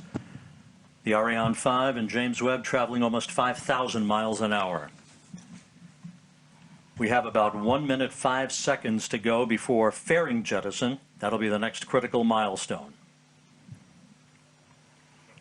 The fairing is there to avoid the satellite being exposed to high temperatures and also high airflows. And as soon as the launcher leaves the atmosphere, as is now the case, the satellite does not need anymore to be protected, and Webb does not need anymore to be protected. So each kilogram being very important for the performance of the launch, we are going to eject this no more useful fairing. And let's go down to the floor in the Jupiter Control Center to Raphael Chevrier of Arianespace. Raphael, so far so good. Hi, Rob. So far, so good. Everything is nominal, as we say, when attitude and trajectory of the Ariane 5 is going perfectly well. As you can see also on the yellow line on the screen, we had the confirmation of the separation of the two sweet boosters and now of the fairing, meaning that we have crossed the limits of the atmosphere. So everything is going super good. And the DDO just said that all parameters are going perfectly smoothly. So let's continue the mission. And Raphael, this is a view from the upper stage camera called the Vicky Cam, looking back at the James Webb Space Telescope. This is on about a 20-second delay or so because of the way the imagery is processed here in the control room. There's your telescope ready to unfurl its wings basically and begin its journey to the Lagrange point, the L2 point, about 1 million miles away from Earth. La trajectoire est nominale. Trajectory is nominal. The report from Jean-Luc Voyer.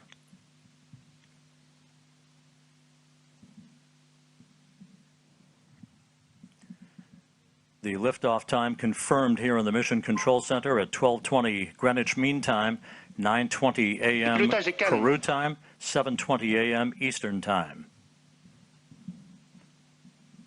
The Ariane 5 and James Webb, 181 kilometers in altitude, 450 kilometers downrange from the launch site here in Kourou. Flight control is very smooth. 5 minutes, 12 seconds into the flight. We have about 3.5 minutes to go in main stage or first stage performance. And again, you can see at the bottom of your screen the yellow plot line overlaid over the green line, meaning we are right on course, right down the pike, and a perfect trajectory so far for the Ariane 5 rocket.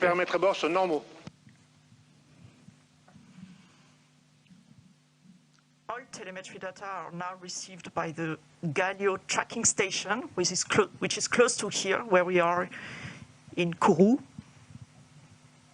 It will track the launcher up to the ignition of its upper stage. And then we'll have the Natal station in Brazil, Ascension as you can see on the map, in the middle of the ocean, and the 2 last stations in Africa, Libreville and Malindi, one on the east coast, the other one on the west coast. And the one on the west coast, Malindi, you can see that the telescope will be separated more or less over this Malindi station. And this Malindi station will also acquire the telemetry data from the telescope. You can see both are green, Galileo and Natal, on this animation. It means they are expected to receive the data, and it was confirmed right now by the launch operations manager. Acquisition de télémesures par la station de Natal au Brésil. And just confirming now that telemetry is being processed through the Brazilian tracking station. The telescope is also processing telemetry through the tracking and data relay satellite system. As it moves further and further out into deep space, all of the telescope's telemetry and its imagery ultimately will be processed through the Deep Space Network in Goldstone, California. We passed the 7-minute mark into the flight. A perfect ride so far on the Ariane 5. We have about 1.5 minutes to go in the first stage performance. Once the main stage engine is commanded to cut off, it will be jettisoned, and just a few seconds after that, the upper stage engine will ignite, and it will be the workhorse for a 16-minute burn that will put James Webb into its preliminary orbit.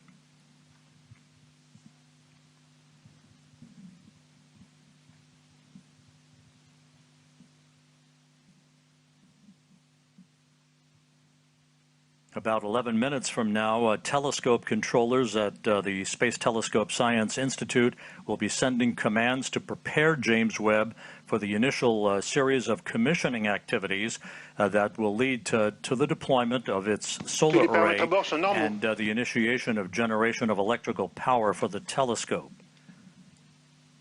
About 30 seconds away from main engine cutoff.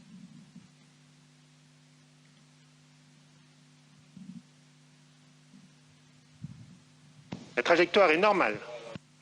Nominal trajectory continues to be the watchword for the day from the Range Operations Manager, Jean-Luc Voyer, as we stand by for main engine shutdown and separation.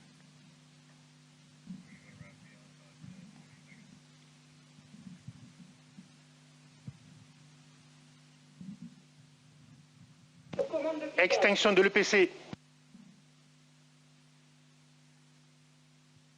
Préparation EPC. And we have main stage shutdown and separation confirmed here in the Mission Control Center, and the ignition of that upper stage. And Raphael Chevrier down in the fishbowl. So far, so good.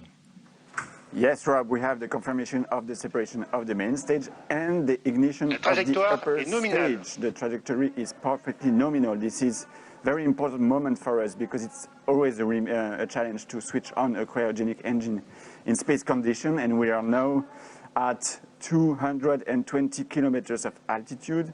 Speed is a bit more than 7 kilometers per second. As we enter now the second stage of the second phase of the flight, the upper stage is going to power for about 16 minutes to place Webb on its transfer orbit, and right now everything is again nominal, as the DDO just said. And a short time from now, the so-called Sawtooth maneuver will get underway. Again, like rocking a baby in a cradle, this will be a maneuver to keep Webb's optics protected from overheating, Luce. Exactly, Rob, like a baby in a cradle. You can see here Webb attached on top of Ariane 5 upper stage with a very specific configuration. Of course, it will be different during its lifetime, but for the time being, its sun shield is folded and not yet fully protecting the observatory. A number of exhaustive studies have been performed by the mission teams in Europe, in the US, on the thermal conditioning inside the telescope and the way the rays of the sun would propagate and interact with sensitive equipment inside the telescope. Maintain this thermal conditioning is really key before separating this telescope. And in particular, we know that one face of the telescope cannot face the sun. That's why, and to produce these right thermal conditions inside Webb, a specific roll law has been designed, what we call the Sawtooth Approach. And if you are watching carefully to these images, you can see this animation. You can see that the upper stage is going 30 degrees on one side, then 30 degrees on the other side, going back and forth this way to maintain this perfect thermal conditioning for the telescope. It's worthwhile noting that after Webb separates from the upper stage of the Ariane 5 rocket, which continues to perform in excellent fashion coming up on the 12-minute mark into the flight, the telescope controllers will be taking the baton, if you will, from the mission controllers here in Kourou. The first steps will be the opening of fuel valves, a pair of fuel valves, to start flowing fuel to Webb's onboard thrusters. They then will power on the valve drive electronics. Those are powered on in preparation to control and fire those thrusters when required. Webb's solar array is scheduled to be deployed at approximately the 33-minute mark into the flight. Once it is locked in place, we'll get the call that electricity is flowing through the array. That call will come from the Mission Operations Manager, Carl Starr, who is at the Space Telescope Science Institute at Johns Hopkins in Baltimore. Seated right behind him in that control room is Alicia Starr, a pair of stars helping to guide James Webb on its discovery of the stars. Alicia Starr is the lead engineer for launch and ascent events. Once the solar array is deployed and declared power positive, then 3 out of the 4 hold downs for the aft deployed radiator will be released to prevent binding due to the cool down of the telescope's composite structure. The contamination control heaters will be enabled to protect instrument optics on Webb from any water ice condensation as they cool down. The actuator drive unit will be powered on. This particular mechanism helps with heater control of the fine steering mirror, preventing water ice condensation, later to be used to position each of the mirror's segments. All 6 reaction wheels and the wheel drive electronics will be powered on for Webb, and that will be the precursor to the attitude control system using those reaction wheels to maintain the proper orientation with the sun, as opposed to using onboard thrusters. Of course, fuel in those thrusters, very valuable. It's a limited commodity for the lifetime of James Webb's observations of the universe. We're 13 minutes, 55 seconds into the flight. Jean-Luc Voyer, the Range Operations Manager, continues to report a nominal performance for James Webb. And again, Luce Fabregat from the European Space Agency, how is this trajectory being carefully and methodically adjusted to provide the correct parameters in the final stages of ascent? Yes, Rob, as you can see on this plot, the altitude is slightly going down. It's perfectly normal. The launch vehicle is really on the line where it should be. This decrease of its altitude, slight decrease of its altitude, will allow the launcher to benefit and the upper stage to benefit of the gravity effect and to increase its velocity until it reaches a thermal threshold. It's about to reach it, or even already reached it now, and it will go up. And now it will go up and up to the separation of the Webb telescope. It will separate the Webb telescope on a highly elliptic orbit, but still around the Earth. The telescope will be released, inserted on an orbit around the Earth, with an apogee, a very high apogee above 1 million kilometers.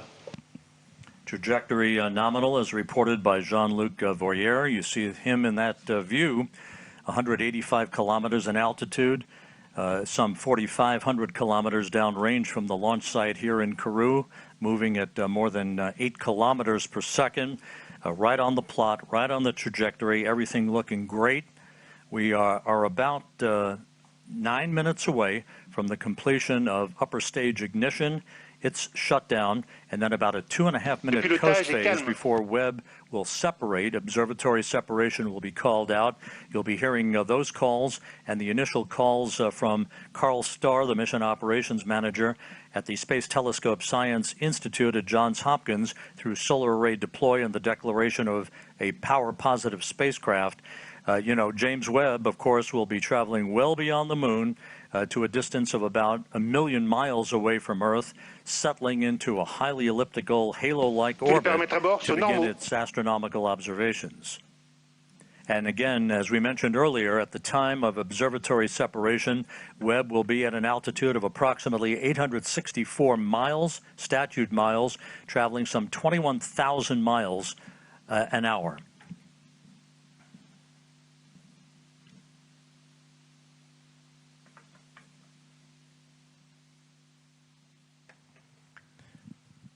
We're about 8 minutes away from upper stage shutdown. The stage has performed as planned. No issues reported. The launch occurring at 12:20 Greenwich Mean Time, 9:20 Kourou time, 7:20 a.m. Eastern Time on this Christmas Day. Very smooth. The velocity you just mentioned is very important, Rob. The velocity you just mentioned at separation of the telescope is very important. It will be slightly below, okay, I give it in kilometers per second, but it will be slightly below 10 kilometers per second, because it's important that the satellite, the telescope, is not inserted on an escape orbit. It will be placed on a terrestrial orbit so that there will be time for the layout, for early phase operations and the commissioning of the telescope. And that will be, in fact, the upper stage that will leave this orbit and goes toward an escape liberation orbit.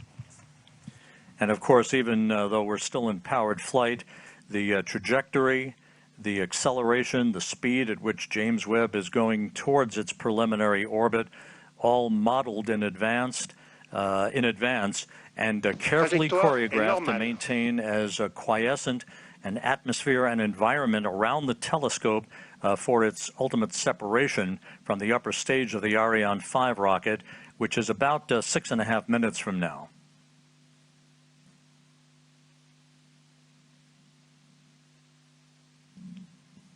.5 minutes into the flight. It's very quiet now here in the control center here in Kourou.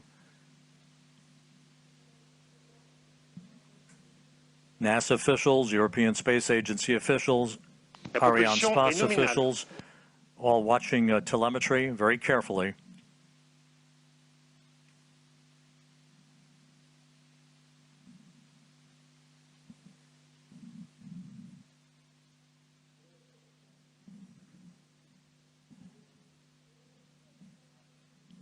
And as the upper stage continues to burn nominally and sheds fuel, the acceleration uphill for the James Webb Space Telescope continues to increase as we approach the 20-minute mark into the flight.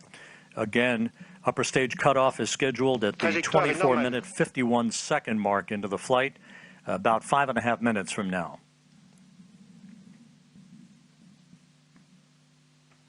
After the cutoff of this main engine, as you said, Rob, we will have a short ballistic phase, a short coasting phase that will, when the upper stage will rely fully on its what we call the attitude and roll control system, and it will adjust its attitude so that during this small ballistic phase, all the requirements from the telescope are fully met.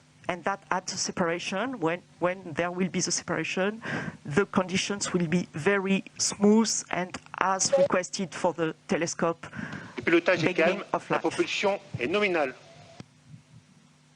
Today's countdown was as flawless as you can imagine. The weather was perfect all the way through the early morning hours, through the fueling process of the vehicle. The weather's been a bit dicey here in Kourou over the past few days, but everything fell together on this Christmas Day to send a new present to the world's astronomer. 20 minutes, 40 seconds into the flight. Trajectoire normale, tous les paramètres à bord sont normaux. All parameters nominal as reported by Jean-Luc Voyer, the range operations manager. 4 minutes of powered flight remaining.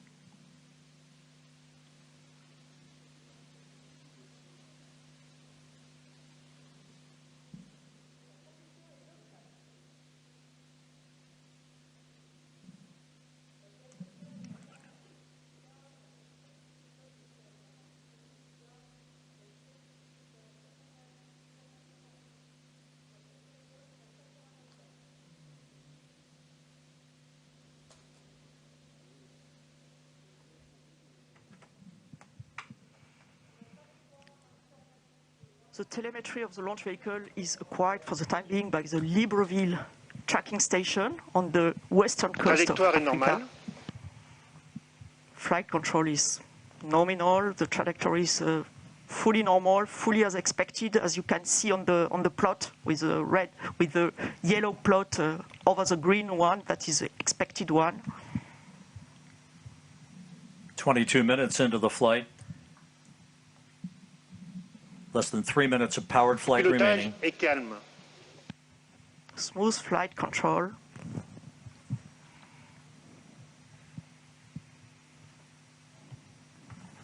And again, as we've mentioned before,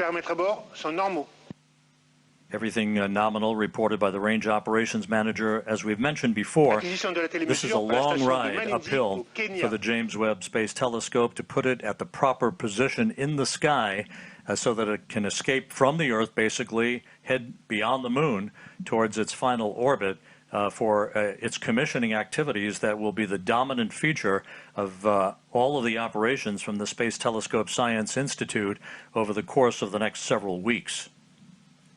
And the launch operations manager announced the acquisition by the Malindi station, as expected, for the end of the flight and the last part of the upper stage flight and the separation of the telescope. James Webb is about 4 minutes away from separating from the upper stage. And again, at that point, it will be on its own. And again, those milestones that we discussed a bit earlier in the broadcast will begin to be followed carefully by the telescope controllers at the Mission Operations Center, the Nach as it's called, at the Space Telescope Science Institute in Baltimore.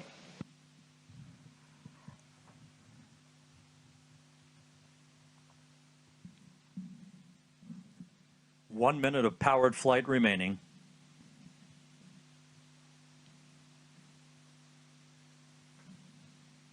The upper stage continues to function perfectly. It's been a smooth ride for the James Webb Space Telescope.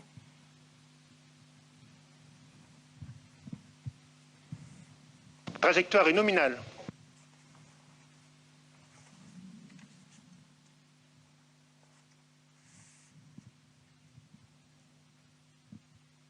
That upper stage was loaded pre-flight this morning with 15 tons of propellant for this long 16-minute burn. Now about 30 seconds away from upper stage cutoff.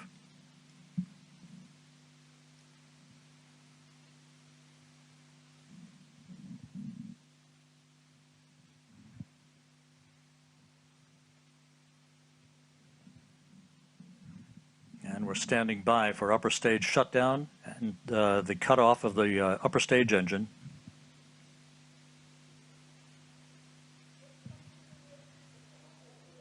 Extinction ESC.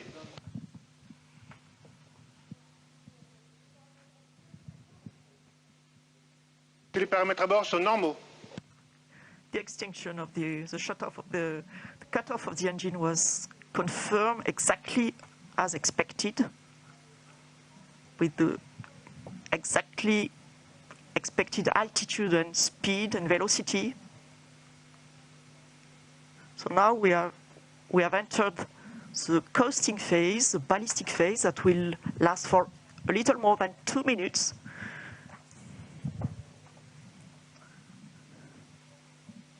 And the telescope controllers in Baltimore confirming that all of the function parameters for the James Webb Space Telescope have been loaded on board the telescope. We are expecting Webb separation at the 27-minute 7-second mark here into the flight. Just over a minute from now, springs will gently push Webb away from the upper stage of the Ariane 5. As it moves further and further away from the upper stage, there'll be what we refer to as a collision avoidance maneuver. Yes, Rob, exactly. The springs already will give some distancing, of course, between the two objects, between the telescope and the upper stage. And then the upper stage will leave the trajectory of the telescope and makes a special maneuver to pass the telescope and heads towards a liberation orbit and leaves the telescope on its orbit without any risk of collision and without any risk of pollution towards the telescope. And we're about 17 seconds away from Webb separation.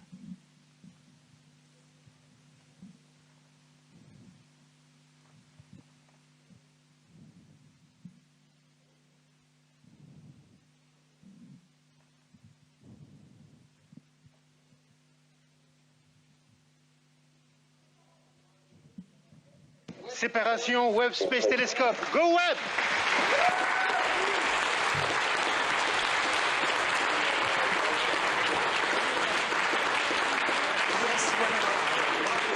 We do have confirmation of observatory separation. The James Webb Space Telescope, amidst applause here in the Mission Control Center, now taking its first steps in pursuit of cosmological discovery. It was a perfect ride to orbit, and all of the separation sequence events are running in good fashion according to the telescope controllers. And there is the view from the upper stage camera on the Ariane 5 looking at the James Webb Space Telescope as it moves gently away from its launch vehicle.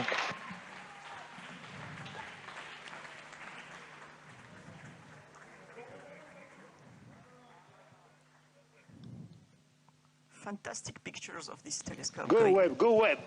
Yes, go Webb.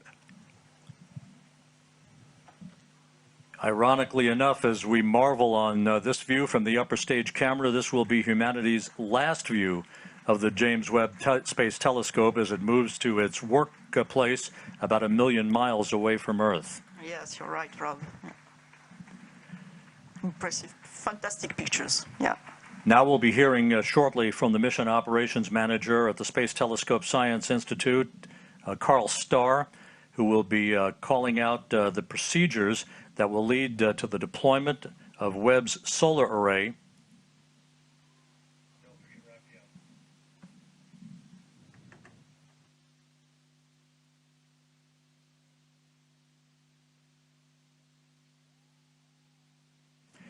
And down in the fishbowl where there is jubilation, let's go to Raphael Chevrier of Ariane Space. And before we do that, Raphael, a bit earlier than planned, but there is the solar array having been deployed. James Webb now has its array out as we stand by for a confirmation that it is power positive. Hey, Rob.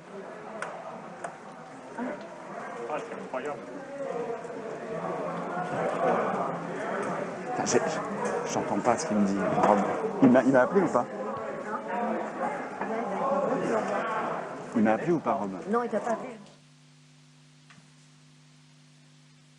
And there it is. There's your critical call. James Webb not only has legs, but it has power as it begins its journey and the commissioning activities to follow. And with that, let's go down to the floor in the fishbowl and Raphael Chevrier of Ariane Space.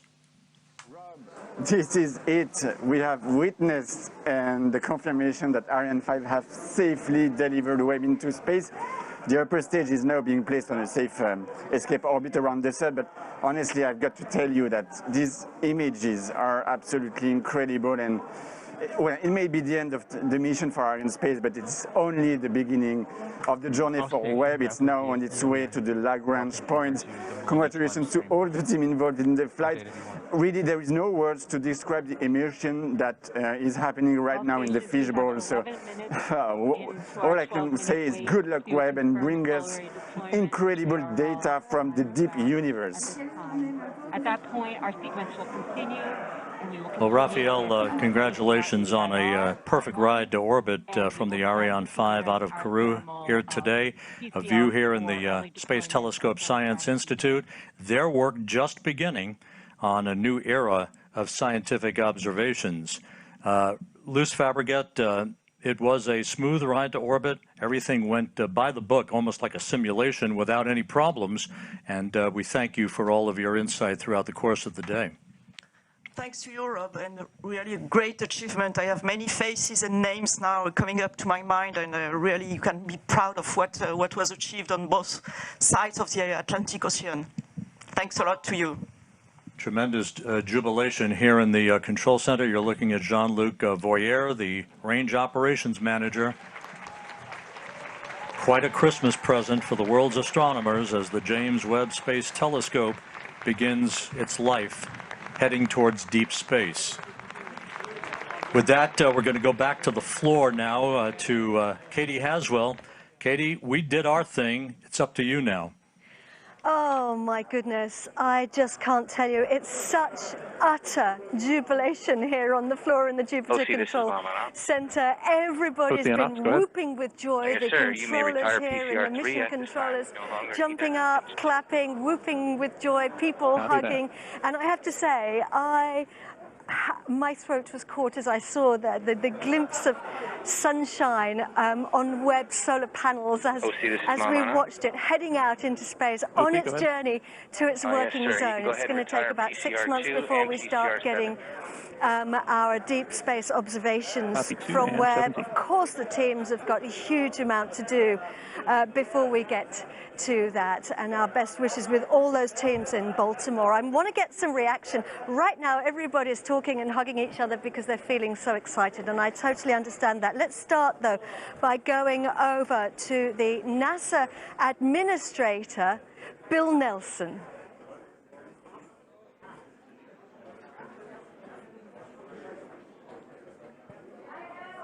Sophia.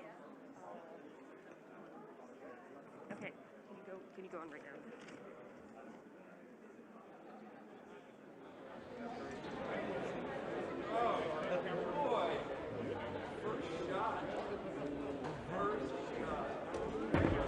Okay.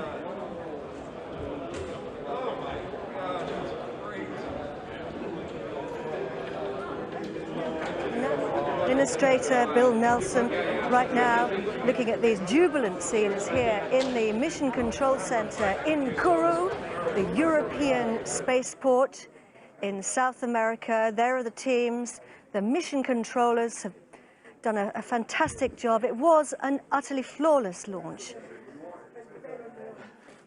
from the European spaceport here on the equator in the Amazon rainforest.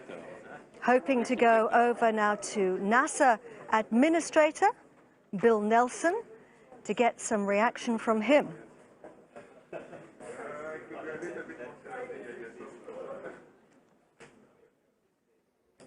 All stations, 7.5 minutes, give or take, until the sequence continues with our ADIR release part 1 and our TCS configurations.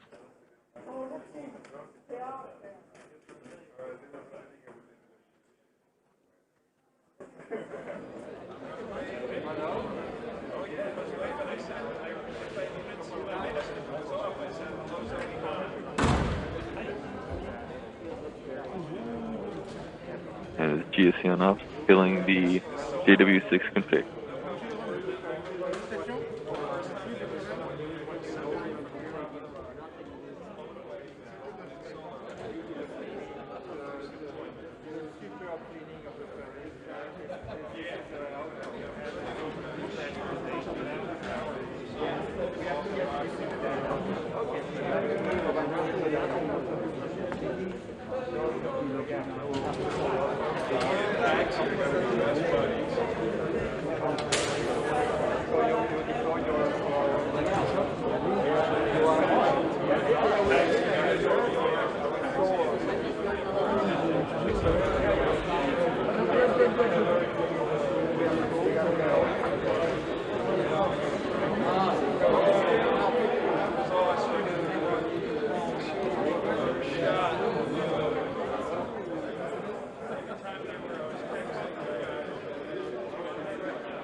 The range operations manager has been calling out the milestones throughout the flight today. And the ESA teams responsible for so much fabulous work, great teamwork here to get the Webb telescope into space, and Webb is now heading out on its journey on its own, with the mission controllers, the telescope mission controllers in Baltimore, following those incredibly important first actions and first operations. Charlotte Bezko there, who's responsible for the ESA operations here at the spaceport. We're hanging in there, waiting and hoping to hear from the NASA administrator, Bill Nelson, who I have absolutely no doubt will be as jubilant as everybody here at the Guiana Space Center. All stations. Charlotte Bezko, at 13:04, we are expecting the windy. who has been working for, I think, most of her professional life in human spaceflight, and now heading up the ESA operations here at the European spaceport.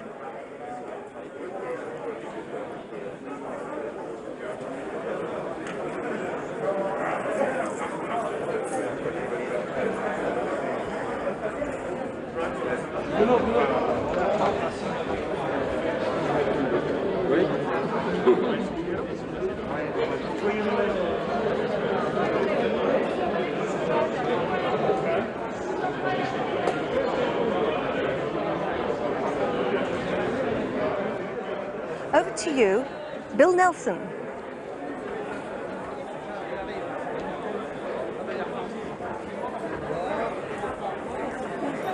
Okay, Katie, thank you very much. This is a great day, not only for America, for our European and Canadian partners, but it's a great day for planet Earth. Thanks to the team. You all have just been incredible. And over 3 decades, you've produced this telescope that is now going to take us back in time. It's a time machine. It's going to take us back to the very beginnings of the universe. We are going to discover incredible things that we never imagined. And isn't that typical of this team, where the impossible comes possible? I can't thank you enough on behalf of a grateful United States government. I can't thank our partners in Europe and Canada enough. The French launch team, the Ariane Space, the flawless perfection of the vehicle. And now we have to realize there are still innumerable things that have to work, and they have to work perfectly, 344 of them. But we know that in great reward, there is great risk. And that's what this business is all about. And that's why we dare to explore. The James Webb Space Telescope is very much a part of that exploration. It's significant that we had the delays, and it kept us all the way to today, Christmas Day, when others long ago peered up into the sky and saw stars. But it's also another millennia before that a shepherd grazing his sheep would look up at the night sky. He became a poet, and he penned the words, "The heavens declare the glory of God, the firmament shows his handiwork." That shepherd, that poet, became king. And those immortal words in Psalm 19 encapsulate the expressions that we have today. The handiwork of God as we peer back in time over 13 billion years ago, capture the light from the very beginning of the creation. My congratulations to the team. My congratulations to NASA, to our partners. Go James Webb Space Telescope. God bless you, and God bless planet Earth.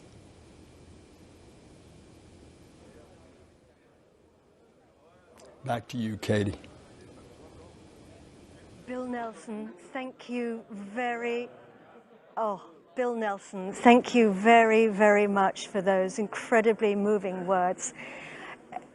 Indeed, we're heading out to look at the first light of the universe. And Bill Nelson there, we have Stefan Israel with us from Ariane Space. Bill Nelson there being so complimentary about the partnerships, the teamwork, and thanks as well to you guys for this fantastic launch. What a day, Stefan. Indeed, what a Christmas gift today from the Guyana Space Center.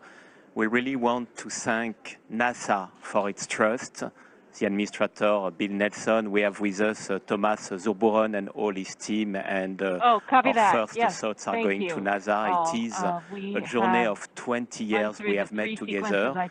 We have worked as hell, I would say, to make this happen, and now it's done. I want to thank as well ESA, who is formerly our contractor for this launch. We have Joseph Ashbarer with us, we have Daniel Neuenschwander. We have worked hand by hand to make it happen. I want to thank CNES, Ariane 5 Design Authority, and our daily partner here in the Guyana Space Center. Philippe Baptiste is with us, Marianne Claire is with us. Thank you very much to CNES. For sure, I want to pay my tribute to Ariane Group, which is the prime contractor of Ariane 5, main shareholder of Ariane Space, and which has delivered the launcher up to liftoff. And doing so, I pay also my tribute to Ariane Space team. The Ariane Space team have worked all this year to make this 14th launch of the year and this very special mission. Your dedication, your professionalism has made the success of tonight. Tonight is a great step for the space journey. It is also a great step for the friendship between the United States of America, Europe and France. So thank you very much to all of us. And now I think we can take a little bit of a rest, but we are going now to leave with Webb up to its final destination, to the Lagrangian point. Thank you very much. Thanks a lot. Thank you very much, Stefan. And the Director General of the European Space Agency is Joseph Aschbacher. Joseph.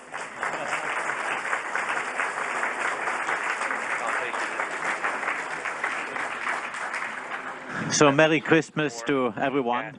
And we have delivered a Christmas gift today to humanity, to people, to NASA, but also to all the people in this world. Because with this James Webb Space Telescope, we are really enabling new science, new excitement, but also really rewarding all the engineering and all the effort that has gone into it. And I'm really grateful for this success. We have delivered a mission into space. It's power positive, everything is nominal, and I'm very grateful to Arianespace and all our partners for all this work.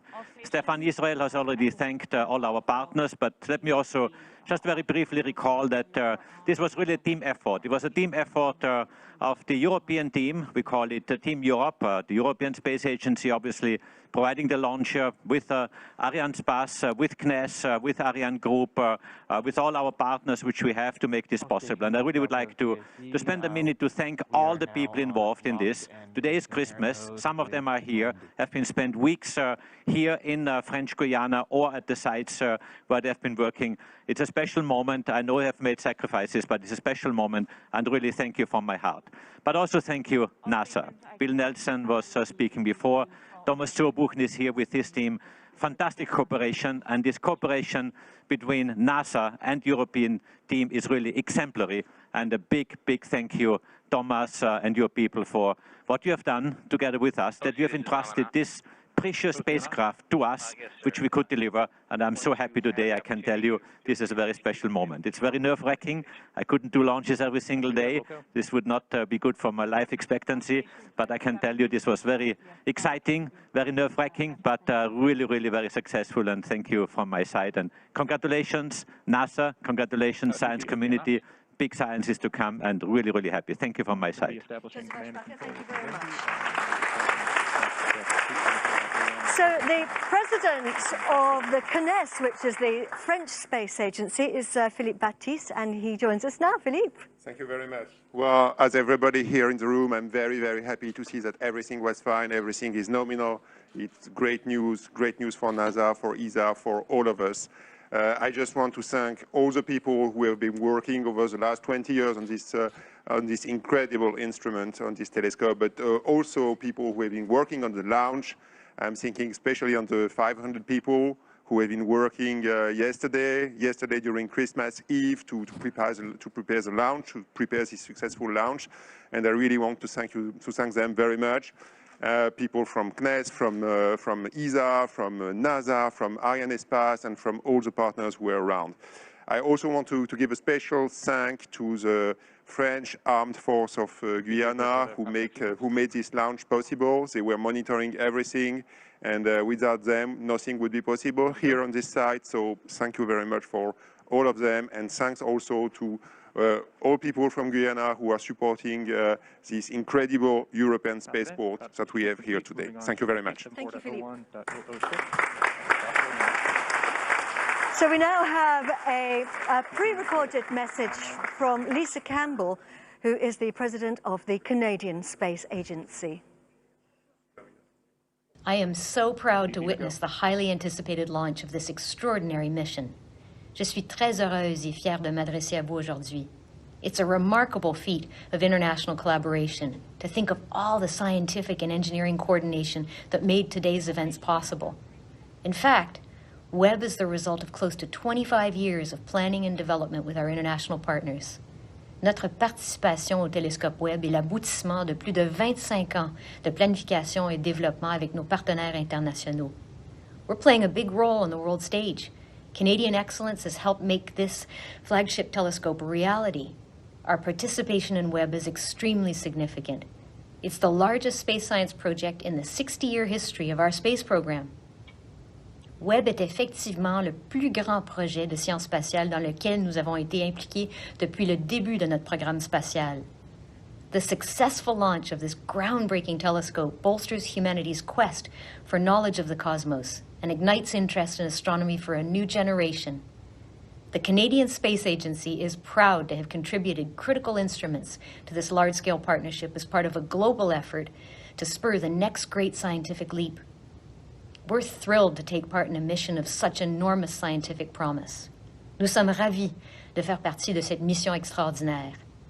Canadian astronomers are excited to use Webb's data and benefit from the tremendous science opportunities offered by this one-of-a-kind observatory. We congratulate the fantastic team of over 10,000 people who put all their skills, ingenuity, and effort into developing the telescope for more than 2 decades. Bon voyage, Webb! Canadians will follow your journey with great interest. And now I'd like to hand you over to Thomas de Broeken, who is the head of science at NASA. Thomas.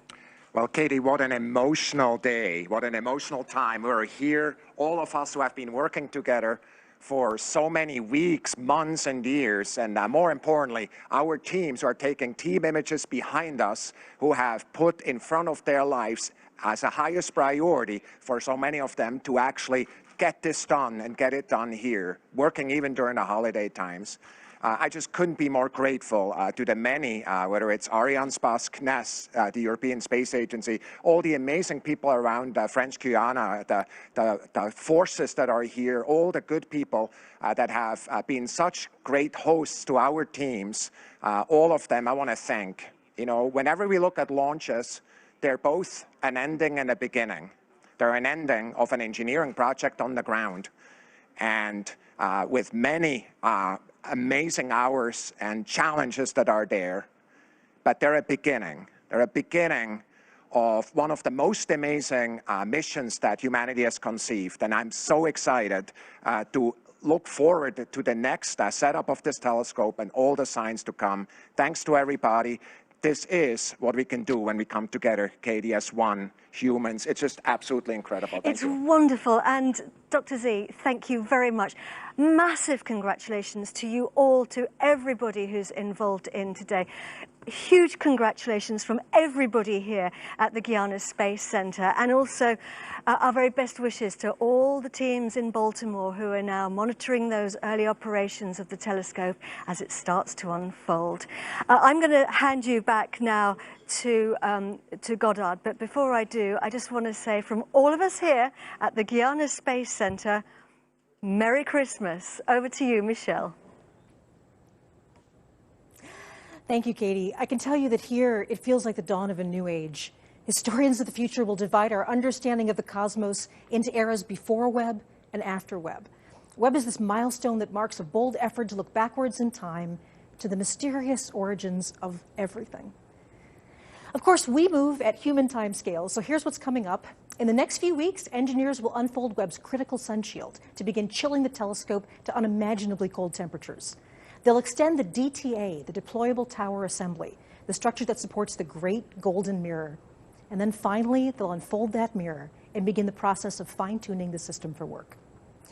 Through it all, we intend to bring you live coverage of all of the important events that are happening, along with expert commentary and extraordinary images from the Mission Operations Center and our own broadcast headquarters here at Webb's home, the NASA Goddard Space Flight Center. Stay with us over the next few weeks because the adventure is just getting started. Speaking for everyone on the team, it's been a great pleasure to be with you here today. I'm Michelle Thaller, and you've been watching special live coverage of the historic launch of the James Webb Space Telescope. Thank you for joining us.